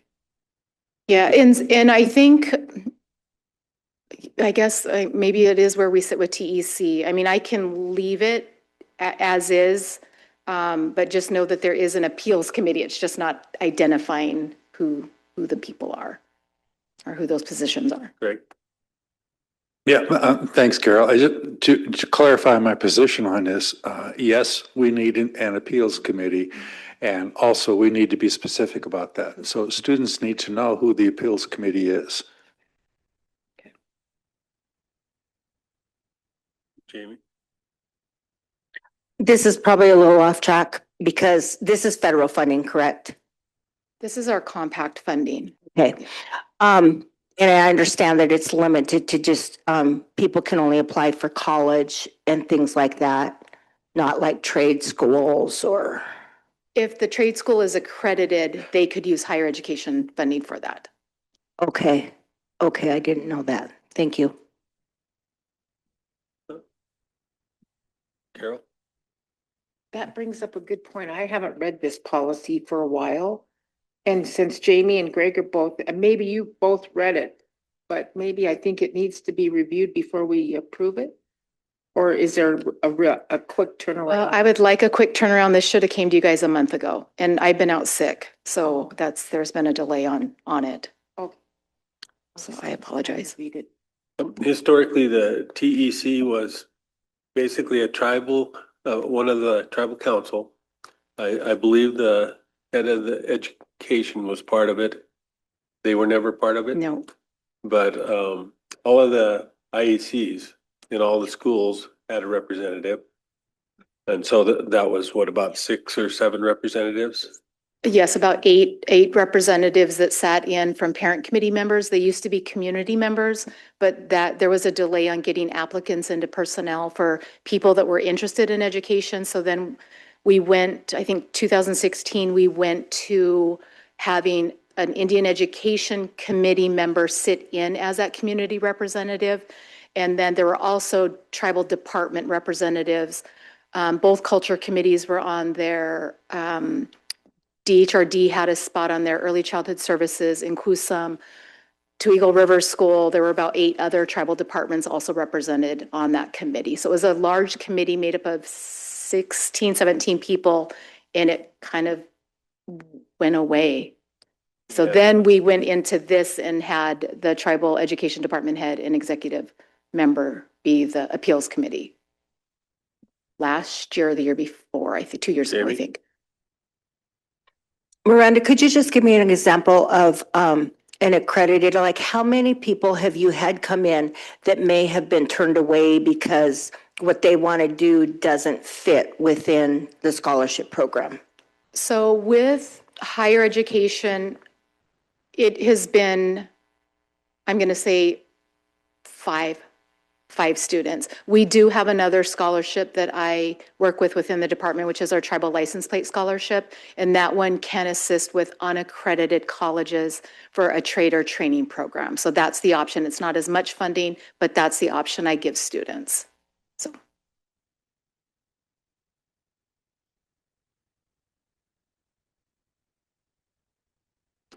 That's all of the changes to the. That's what I was looking at. I was like, I believe those were the only changes other than the date, the 2 deadline dates I have for the application. And then the back page of this, again, was just the application. There's really no changes on that you guys would need to do anything for. It's just kind of showing you guys what the application itself looks like. I'm in the process of making it a fillable one. So when I can get it out, it gets sent out to all of my current students. Any students have asked about it, all of the high schools, different colleges, things like that. So everybody will have access to this and up on our webpage and Facebook page. But those were the only changes I looked at for the policy itself this year. When the TEC was active, when the tribal ed committee was active, these documents would come to the TEC first, and then TEC would come in with recommendation. And since they're not active, it's coming direct to council. Because I think the one thing for me, for those of you that don't know how I work with my students, I stick by policy. So if there is a student is on suspension or they turn their application in late, it ties to policy. And if a student disagrees with that, I give them that option that they could appeal that decision. Danielle. No, I understand that there's a quick turnaround, and right now it says the appeals committee consists of tribal education department head and executive director of tribal member services. The position we're in is temporary, so we're making a policy change on a temporary, employment issue until we figure out how we're going to move forward with the executive director and the department. She's still that department head at this time, so I think you could probably leave it in there because that's what it'll eventually be. And in the interim, right now, we can, as the council, at least 2 members can step in, or you can say, hey, which council members are available this week? I've got an appeal. And we can assist until that process, till that associate issue kind of balance itself and we have people in those positions. So I almost think that it could stay as is. Okay. But I don't know what the rest of the council thinks on that. Greg. Yeah, as long as it's clear who it is. So I mean, what I don't want to do is we're less than 60 days out. There's a deadline, right? That the students are facing that is less than 60 days out. The last thing I want to do is hold up the policy that needs to be in their hands for most of that 60 days, and then give it to them and say, here you go, the deadline is in, whatever, a week or 2 or something. That doesn't make sense to me. So the policy that's in place that has been approved by council with these minor changes in here, I think if there is a time to review the policy in depth and go through all that stuff, it's not right before the student's deadline. So I'm okay with making whatever whoever needs to be identified to have just have them identified, the two positions that are in there. That's fine by me. And I'm not wanting to make any other policy changes in here right before the deadline. Yeah, and I could push the deadline back. I just have always shot around May 1st. So Martin, I'd make a motion to approve with correction or with changes. Miranda looks like she wants to know what changes. I was going to say with no changes, right? I guess the only thing that was I switched back would be the dates would be changed, obviously, and then the appeals committee, but I don't think we want to change that right now. No. Okay. Motion by Martin to approve the policy with the date changes.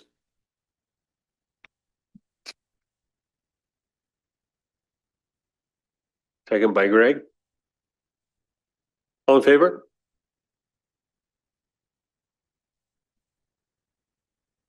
Got 2, 4, 6, 8, and I can't see James. Yeah, I'm okay with it. We got 9, 4, and Carol abstains. Policy. Thank you. And then the other thing, and I will quickly going to go through the PowerPoint. It's been a while since I've given you guys a presentation. So I wanted to make sure you guys could kind of see where everything landed this last year. So this is all going to be data from last year. Let me see. Oh, wait, is this? I think I'm on the PowerPoint. Let me. Nope. Let me go here. Sorry, but nope. That one's not the PowerPoint. That one's the.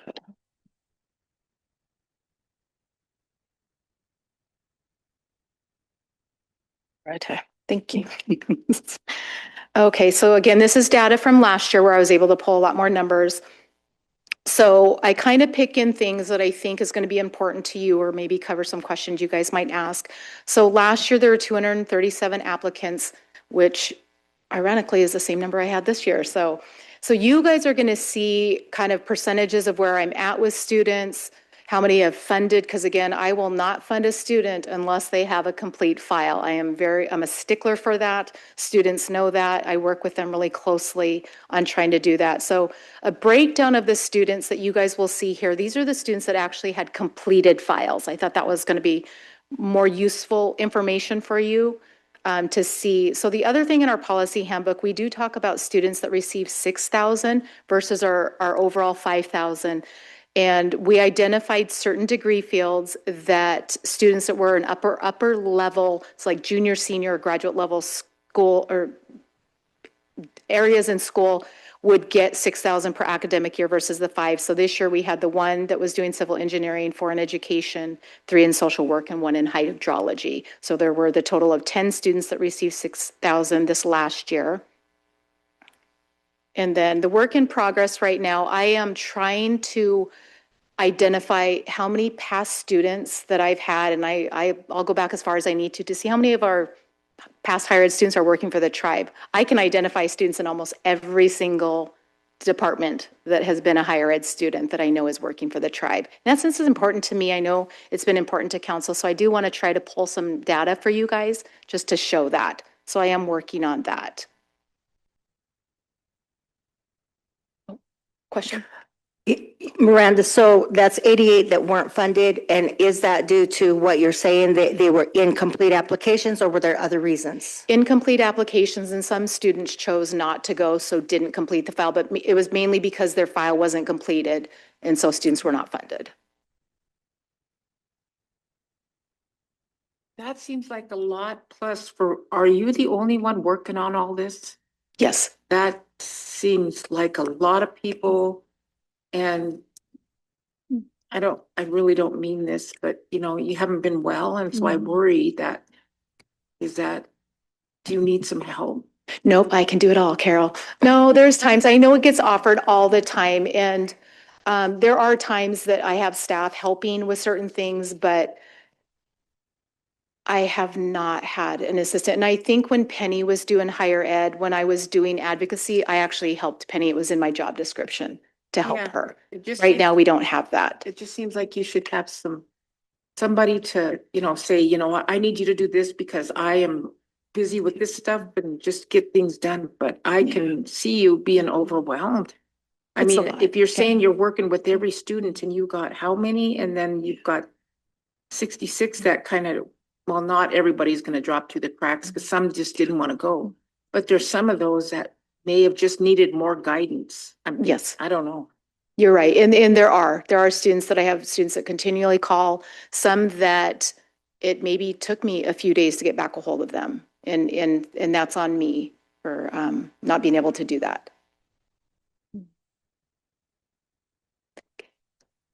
Yeah, and I do appreciate that coming from council members too, because I know it's been asked before. So I appreciate that.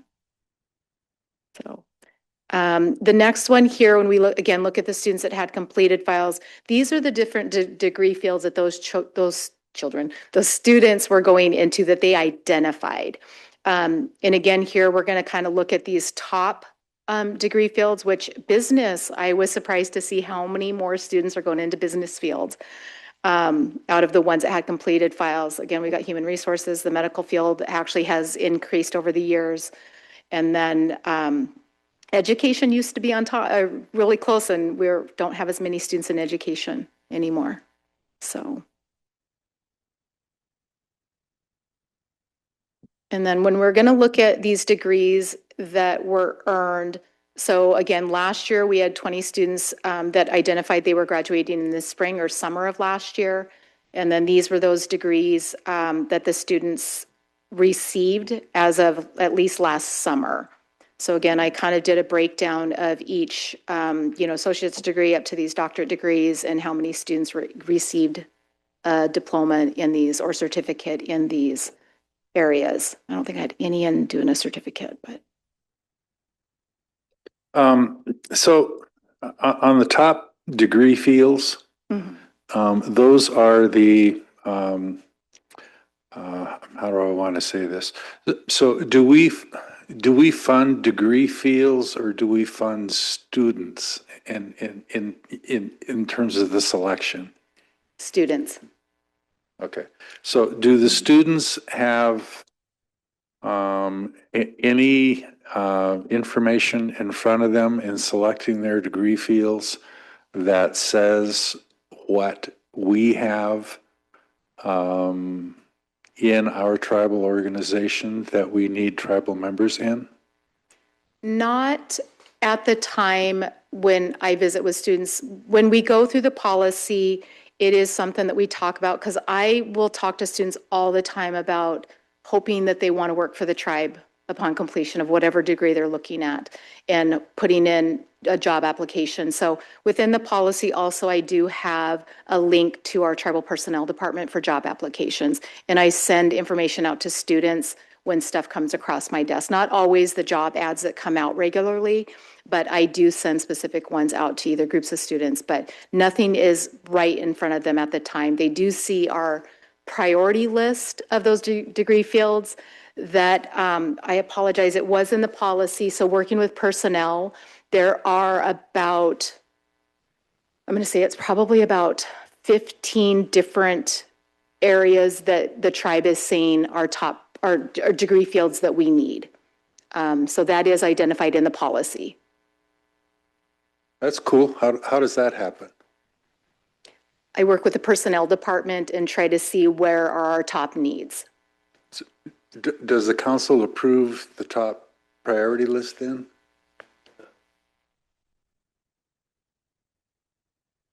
And I can show you where that's at too, so. Is that the medical or is that just, Pharmacy will go under medical, yep. okay, is that her? Yep. And pharmacy is one of those that gets a higher amount if they're in a junior, senior level or graduate that we know is a priority field for the tribe. Is she in there? My Who? granddaughter Madeline?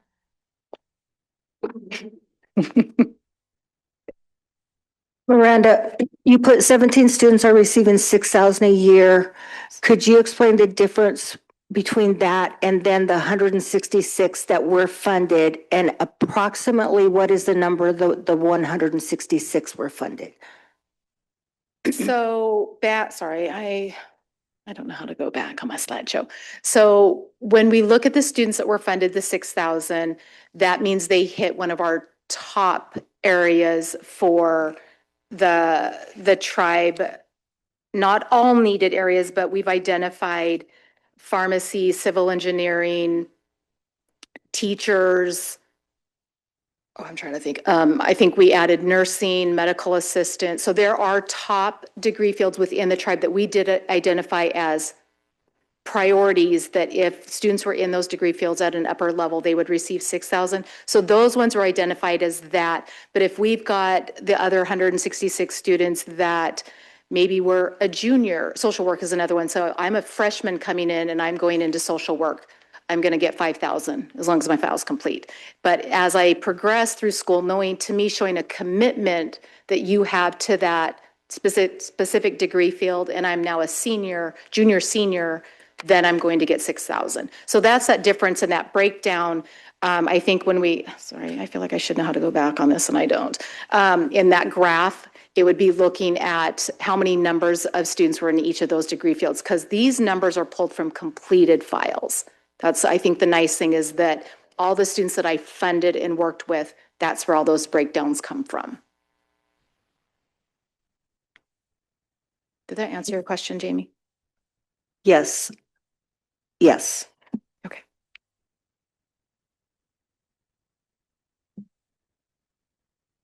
So again, I think it's important for you guys to kind of look at where our students are going to school. It's important to me. I mean, I love data. I love looking at these different things.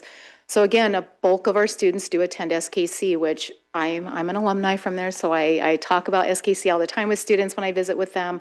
And SKC obviously has grown, but it's always going to be SKC, the University of Montana, Montana State are always our top 3 schools that students select. But the other thing I thought was important for you guys to also see is looking at, this is going to show you where all of our students are at. So I did a breakdown of, and again, this is going to be our colleges, universities that have 2 or less students. So this is a breakdown showing students throughout the US of where they're at. And again, you'll see that 7 of those colleges listed are within Montana. So, but we do fund students that are out of state and things like that with higher education. One more question, sorry. So with the trade schools, like I see you have cosmetology, Indian arts, do they get funded the same level as somebody who's going to college? Yes. Okay. Because these schools, which I'll take Crevier's Academy out of Kalispell, that college is accredited and is FAFSA eligible. So they will get 5,000. But if somebody chooses to go to the Studio Beauty School in Missoula, that one is not accredited. So they would not be able to apply for higher ed, but they could do our other scholarship. Yep. How much money do you have left over after the? Well, I have a slide coming up, but I do know I gave back money last year. So, but again, when we go through the budget, so I will say, I know my budget, the higher ed budget got cut this year compared to what it has been. So when money got sent back last year, that was off the previous budget of $750,000. And now I'm working with a $500,000 budget starting this year. So I believe it was around, off the numbers I have, it's going to look different though. I think it was around 200,000 that was given back, which is a lot. And I think the one thing that I repeatedly say to people that ask is, I can't make students complete their file and or stay in good academic standing all year long. I wish I could, because then all of the money would have been spent every year. I'd be probably coming in for asking for more money at that point. So, let me look here. Oh, James. I wonder, just capacity. Maybe people don't have the capacities. I mean, I think I was that person. that didn't have the ability and didn't really understand. And that's probably what I worry about, but I think you're doing everything you can. And that Thank is you. where I do spend a lot of time with students and or parents. And again, trying to encourage them or giving them the right resources that I'm aware of. I do miss the mark on some things and I fully will take that. But I want to connect students and I want to help them be successful. And so I do take a lot of pride in the work I do, but I think there are students that choose not to go to school. Maybe they get a job or they're just not ready. And so I always tell them, when you're ready, you come see me. So. And somebody else, did James have a question? Yeah, Or first, James? just a comment. First of all, I just want to say that you do a wonderful job. I think that you always have done a wonderful job. But touching on what Carol said earlier, it's not that saying that you need help, but I think that like a guidance counselor or a guidance person in the education department, helping fill out those applications as well as when they go to school, because there's different reasons. Sometimes, just being away from home or whatever, because I know we have people that go into our high schools, like, why can't we have someone that's following up with them? And I know that you do the best of your ability, but overall, I think I would like maybe have that conversation with Michelle, that we have some type of guidance manager or something that follows up with from the beginning into college. Yeah. Thanks. Because all I do is when the applications come out, I make 2 or 3 visits to each of the high schools, talking to students, going over paperwork, making sure their applications are in. And then I should be checking in on students quarterly or semesterly in our local, more or less SKC. That has not happened in probably since right before COVID. So. And did James have a question? I see his hand is up, but I don't know if that was his question or. Go ahead, James. Hey, yeah, thanks, Mr. Chair. Yeah, Miranda, thank you for your work. I know you're kind of getting a little bit of scrutiny from some, but I appreciate your work with the students, appreciate what you're trying to do. And, it is on the student, whether they're working through your department or any other scholarship program, they have a similar steps to follow. I was on a scholarship review committee for the college and for couple different organizations, and the requirements are stringent. You have to do what's in that application, and if you don't have a complete application, it will be rejected. And so that you're not doing anything unusual in that regard. I mean, we've rejected applications on different scholarship review committees because it wasn't complete.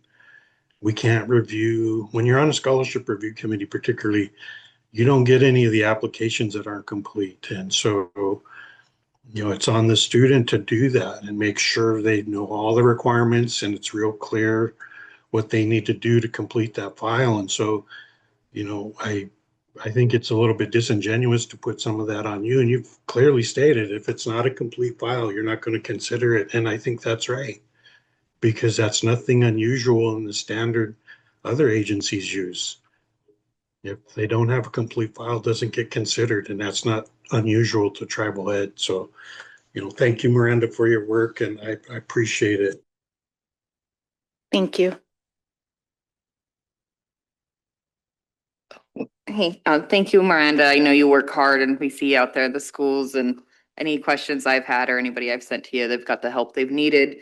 But I guess one thing I ran into the last couple of years, kids that are coming out of like foster care, or kids that have deceased parents, and they're hitting that FAFSA, and there's so many roadblocks. And I guess I don't know if it's a question or a comment. I don't know how we fix that with FAFSA. As I've seen kids not go to school because their parents are an addict and the parents won't fill out that part of it, or their parents are deceased and they don't know their parents' social security number, and they just kind of give up. And I know it's a federal program, but is there, I guess I'm trying to think outside the box. How do we help these kids that are already struggling, right? You don't have parents, or your parents are addicts, or you've been through the foster care system. How do we help them be successful or overcome this obstacle or remove obstacles for them? I think a lot of times, Danielle, and you're right, I know I personally have helped students do FAFSA, and again, it's a parent isn't coming in, So with FAFSA, there was some shifts in it a couple years ago, and then I know this last year there were some more changes they made in it to make it easier. But there are spots within FAFSA that you can identify that you are a independent student. Again, if you're in foster care, once you hit 18, you become a independent student. And so there's different circumstances, and they have a huge breakdown of it now of what would qualify a student as that. I know each of our high schools hold FAFSA nights, and I usually try to attend those. So then I can help. And again, it's not just for our tribal families, but I will try to help parents and students go through that. I work with all of the high school counselors really closely if students are maybe struggling with something that either I'm reaching out to the parent or the counselors, I'm helping that. But it is a reflection of the technology or how to answer certain things. If a student is trying to do it on their own, they struggle. And again, I try to help as much as I can. I work with students all the time in my office, but I feel like there possibly is an option. I know that the Sadie Pion Stops reached out to me of maybe we try to do some type of financial aid night locally for any families that maybe missed the school one or just would like to do something locally that we could invite families to. We've briefly talked about it. We haven't done any planning with it, but I do, again, try to reach out to students. I'm working with one of our high schools right now regarding a last year's graduate with his FAFSA right now. We're working through that, so. No, I just think some sort of, these kids are already in a position where it's hard to overcome some of these obstacles. And how do we let them know that you can still qualify? I don't know if there's a media or if there's like an FAQs that we can put together, like, hey, if you don't know your parent's social security number, that's okay. We can help. Give me a call. Just a little blurb and maybe work with Rob to get that. Even if it's a newsletter that can go out to the schools or into the Charcusta, just some way to help them really see that they don't have to give up. I've just personally seen student FAFSA nights too with SKC. Yep. So this, Carol, goes back to your question. When I did a breakdown, again, these are, you guys are going to see numbers here of where I funded students and how much money went out every month starting at the start of our fiscal year. Some of this is going to be a little skewed. So I'll go back to, if you start looking at the fall, we'll mainly be looking at August, October, and a little bit into November. Some of that funding when I'm starting out the academic year is pulled from the previous fiscal year. So that's what I'm trying to spend out the higher ed money is, okay, where can we start up the academic year trying to spend out the previous fiscal year's higher ed budget? So that's where a lot of that comes into play. But you'll see when I calculated out how much I spent out every month, and again, based off of when students are choosing to start, when files get completed, things like that, because I've got that excess deadline for paperwork to come in. But if we go off of the $750,000 budget that I had, so last year, my calculations were I paid out $650,407. That's when my budget was $750,000. So again, I still would have given money back. The other thing with this number that I showed you, I did not calculate, and I did this on purpose. I did not calculate the money that came back to higher ed. Again, I don't fund students unless where I've already sent money to a college because their file was complete. But this to me is a valuable breakdown when I start looking out how much money I've spent. So again, if my budget this year is $500,000, I'd be needing to come ask for more funding. I haven't calculated out what this next year, end of the year is going to look like, but I just wanted you guys to see how many students I funded and what that amount looked like for the previous year. Are you saying that you used carryover money to start the year? It's not, so higher ed works a little different is I get to spend money out until the end of September with higher ed funding. That's how it's been done. I don't know how that works, but we base it off of I spend out money every month. And then once the fiscal year starts, and we've got a little leeway in there too, so that could be where some of October's numbers are a little off too, is some of that could have come out of fiscal year 2026. But these were the numbers I pulled from my database of when students were funded.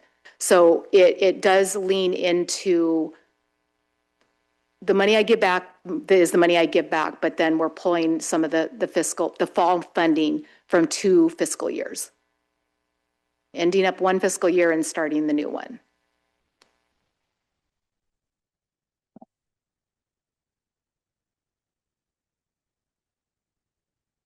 So, and I thought it was just important to give you guys some updates. Obviously, I already know some of the numbers have changed because I've been still funding some students, but again, same number of applicants, which I thought was crazy.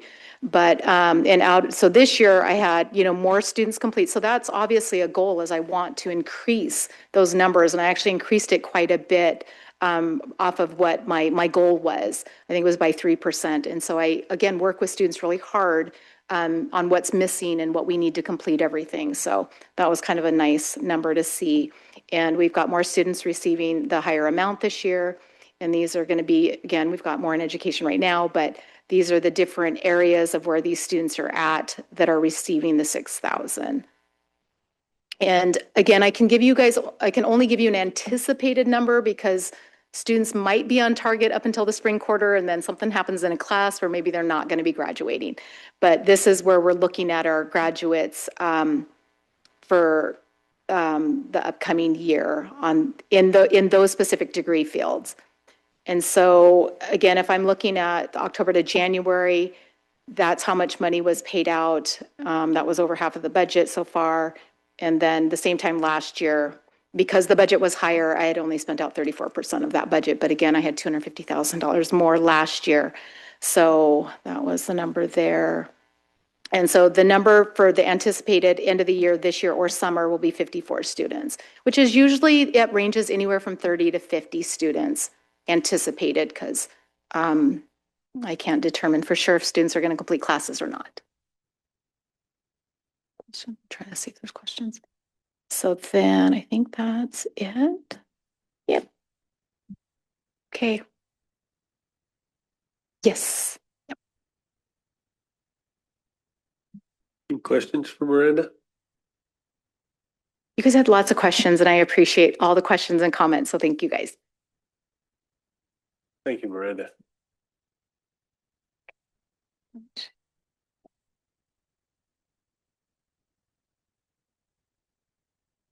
Thank you guys.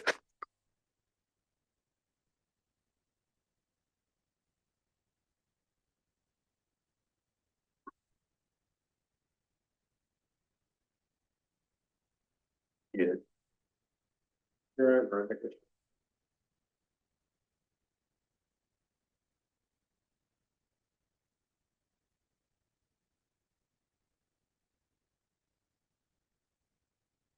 So Greg left. So we're up to Erica's Dan. still here. I don't What's know if you that? want to do Erica before legal or legal. Yeah, we'll before- do Erica real quick. You were hiding behind John. I didn't see you.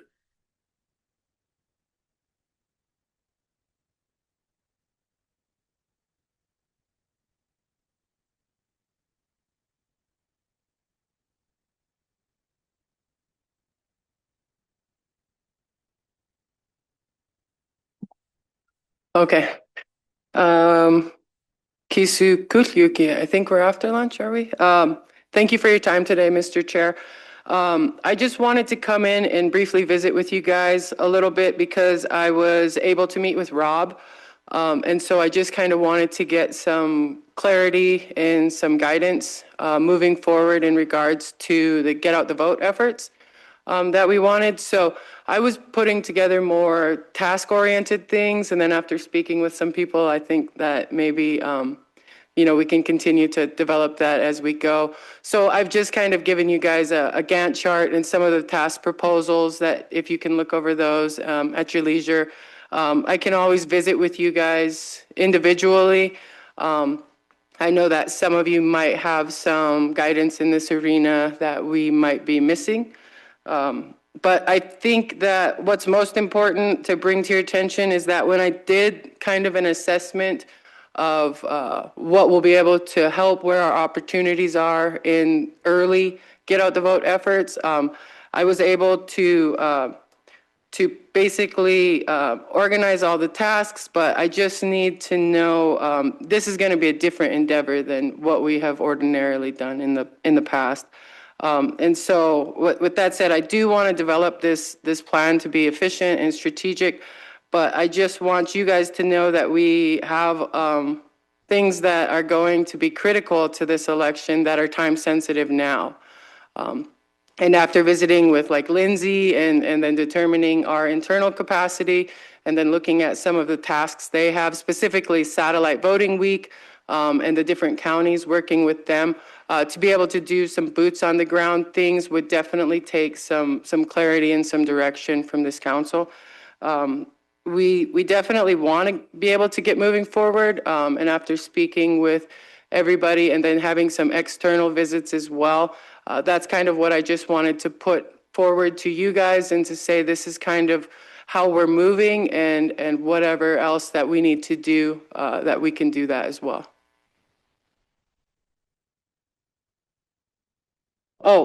So it's just some of the tasks, it's like broad stroke overview of the task, and it's a Gantt chart. So it shows, because when you're doing something like this, there's going to be different time zones for things. I haven't put the dependencies in them yet. So the dependencies are basically like, in order to get to this step, it's dependent on these first two steps. So I think that will help you when I go to fill it in. But I just wanted to show you guys kind of the tasks that I had been putting together after visiting with people and seeing kind of what we are able to do for this early effort.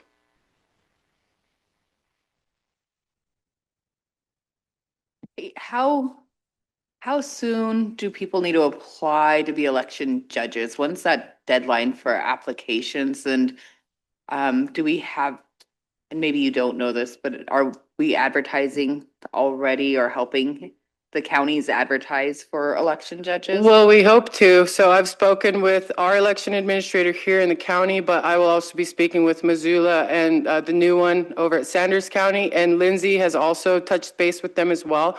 And right now, they're in the process of getting these dates, but she wants to aim for like mid-April to have all of the judges in place.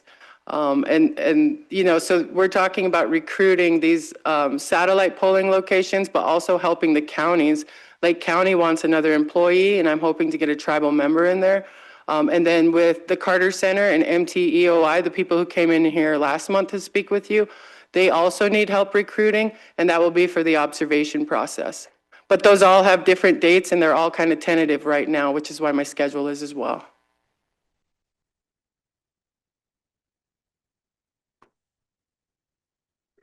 Thank you, Mr. Chair. Hey, Erica, appreciate the work you do.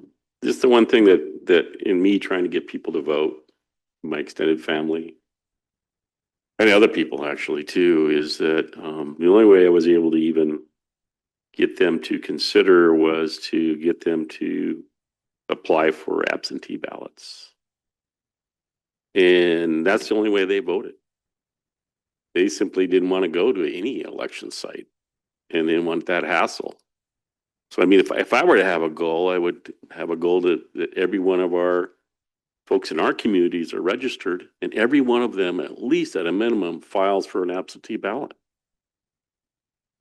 Because there's no guarantee on election day, whether it's before or after, early voting or whatever that's going to happen. But the mail ballot makes a difference. For me, anyway, especially for those that don't vote. For younger people. Thank you. I agree. And we see that trend all the time, Tom. So, I mean, I think a huge focus of ours would be getting people set up for absentee. Working with the Homeless Coalition, I think would really help us, because we can go into the community and find low propensity voters, because there is a lot of anxiety around voting. And especially with our history with the county here, I know that a lot of people are apprehensive about going in. And so if we could do absentee, like the last municipal election was pure absentee, right? But the problem and the hurdle is getting our people set up and established to do that. But if we start early enough, then we can take on that task as well. And I think that's definitely, one of the things that we should focus on.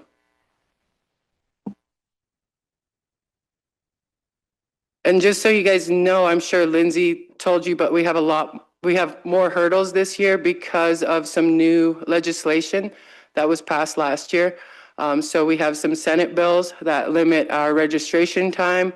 We have a House bill that requires a birth date with your signature, which just observing the municipal election is going to create a lot of problems for us. So just to be aware of those. I think with Representative Zinke's announcement, it's really important to get all the people in our community to vote, because now we have an open seat, and it's an open seat for, at least in my opinion, we could get somebody that would represent the tribes better.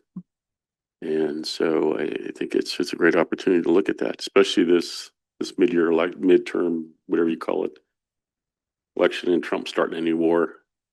The moons are all lining up for us to probably get a change of party representation for this Western Montana House seat.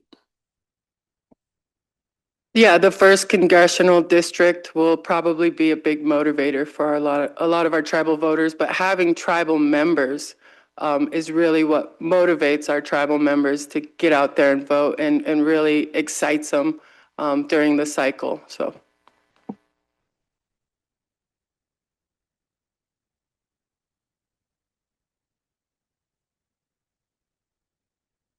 What else, Erica? That's all I had. So after visiting with Rob, I just told him that I would come in here and visit with you all and get some feedback.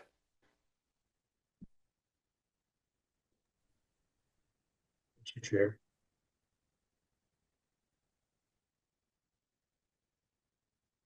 No, Eric, I know how big of an impact your work had just on our tribal elections. I think, what did you grow election turnout by 200 to 300, or I mean, that position and that effort by 200 to 300 voters. And so I'm hoping you get to carry on that momentum, and we see an increased tribal member voter turnout like we did in our tribal elections there, and the local elections, the state elections, the federal elections, and hopefully we get more tribal members running for seats down the road. It's a long journey. It's the first year of this, and I think we'll see some obstacles and have some new goals in sight after the end of this cycle, but I appreciate you taking it on, and hopefully we can identify areas where we need to work and work harder at. And I think you've done great work, and look forward to the work to come. Thank you, Erica. Thank you for your time.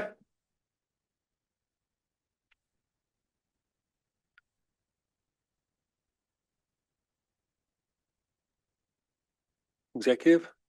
Out of regular into executive. No. Go ahead, Tom. Yeah, thank you, Mr. Chair. I just wanted to try to get this done today, even though we just have a draft letter, but in case there wasn't a meeting on Thursday, the city of Ronan, in consultation with Representative Zinke's office, is going to apply for a clean water infrastructure community project funding request for their sewer lagoons. And they were asking for a support letter. So they sent a draft support letter. Rich Jansen is working on the letter, but basically it's a community funding that Zinke might have a opportunity to route our way. He did one for Cedar Lake, their sewer system, and then I think the bridge at Noxon. So this could be something, him going out the door, throwing some money locally that he hasn't done before. But I would certainly support as a resident of Ronan, and knowing the violation that the sewer system has on Spring Creek and the Crow Creek drainage over the last 50 years. It's in dire need of improvements. And so if there's an opportunity to provide for, I don't know what they need, up to $6 million to do the right job, then this would be a good source for that. So I would hope that the tribal council, given the Ronan population and the city limits and the connectivity of the water and sewer system to other outlier communities, that would support the funding request to to the feds for this. So that's my request. It's just a letter of support for the city of Ronan to apply for federal funding to fix the sewer system. Glenn? Yeah, I support that, but I was just reminiscing about Ryan Zinke the last time we visited with him here. He mentioned to us that he got Browning $20 million for a youth facility. So we called him on that. And his response to us was, give me a justification letter and I'll help you guys out too, you know? And so I think, and I just remember that when Tom mentioned that, but I think that's something that we need to hold him up to before he leaves office. So. Second. Motion to go forward with a letter in support, second by Lynn. So motion by Carol, second by Lynn. All in favor? We're unanimous. And then the last thing this morning, it's turned into this afternoon, is this org chart for credit. We've already approved the manual, and the org chart is in the manual. I haven't signed that yet, just because the org chart is in the manual, and I won't sign it until the org chart's actually approved. And if not approved, then we need to adjust the manual. And a question Martin brought up on the org chart was the recent advertisement for operations, and that it is basically stated in terms of the old org chart. Although there is an operations position on the new org chart, I don't know that they're actually equivalent. So what questions to us is whether we approve the new org chart or not. And we put that off last week to have it this week. So we're in open. Go ahead, Danielle. The old org chart has it as tribal credit department head, and the new org chart has it as executive officer, tribal credit director. I don't know if that is a change that we're wanting to make, or if we want to leave it as a department head or an executive position. The advertisement just went out, what, 3 days ago? So we might be able to adjust that advertisement if we do accept the new org chart. Martin? Hopefully it's just a change in the name. Otherwise, we're gonna have to reclassify and all of that. So, and the other question I have is, and never mind, Carol? I would like to see the name stay the same. Otherwise, you have to go back through everything and change it and just leave it. It's a department, right? Well, she's actually changing the names on almost everything in there. There's just basically the same number of positions. 11. I don't think we need anybody else with the word executive in front of it. I'll tell you the truth.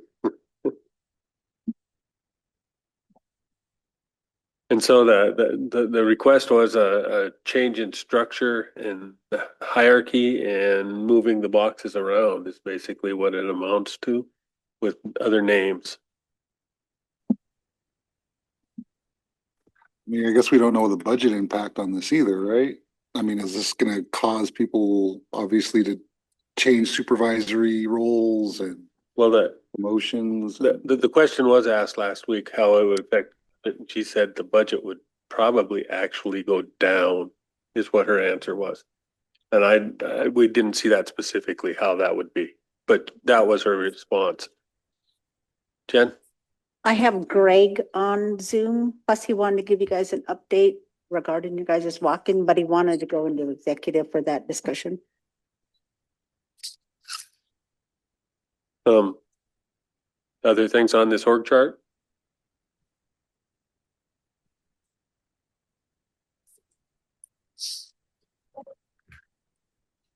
Go ahead, Daniel.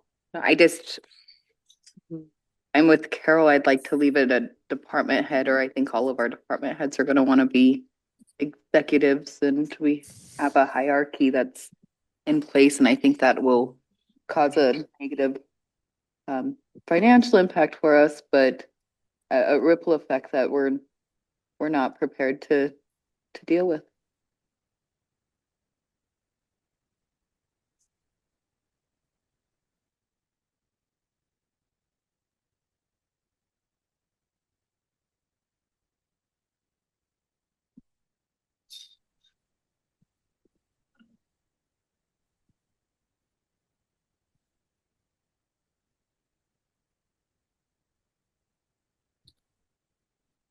So we want to request that Charmel come in and explain the change in org chart.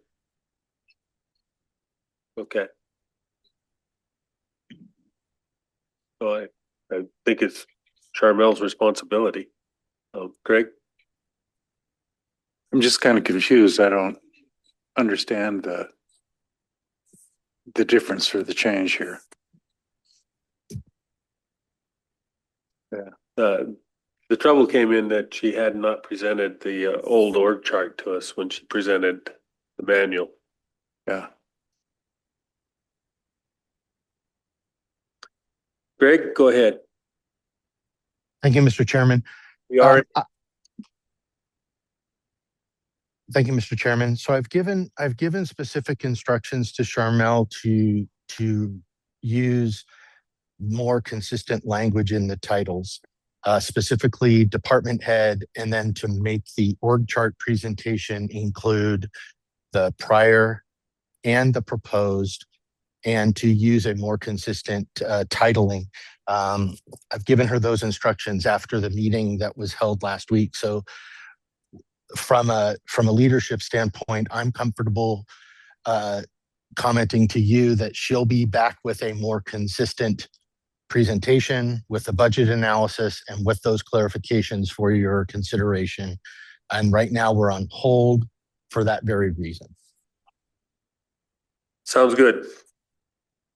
All right. Would you like me to transition to the comments on Ms. Sorrell right now? We have one question about org chart. Greg, Yes, did she present this to you before she presented it to us?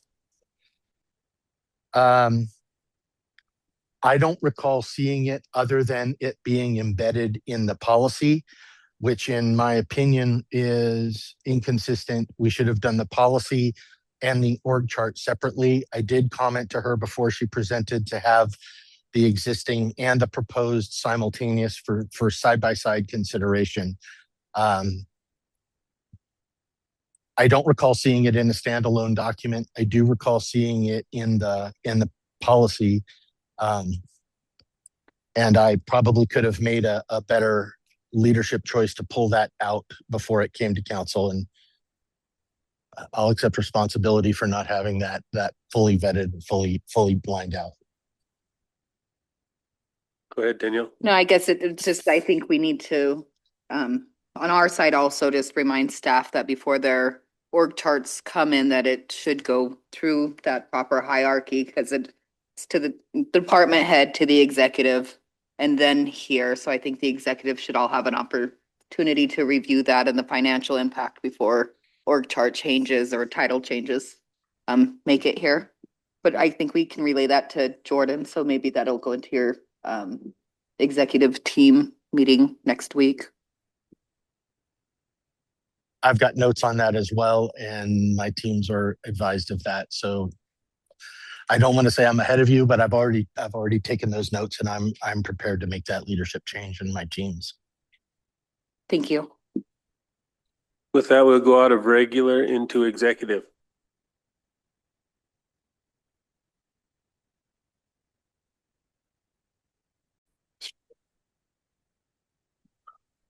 I would make the motion to allow the tribal member to remain in the home for an additional 90 days with stipulations that there's case management and progress or monitoring progress. And there's Go ahead. What are you My talking about? addition would just be to maintain utilities. If that's okay. with responsible for utilities.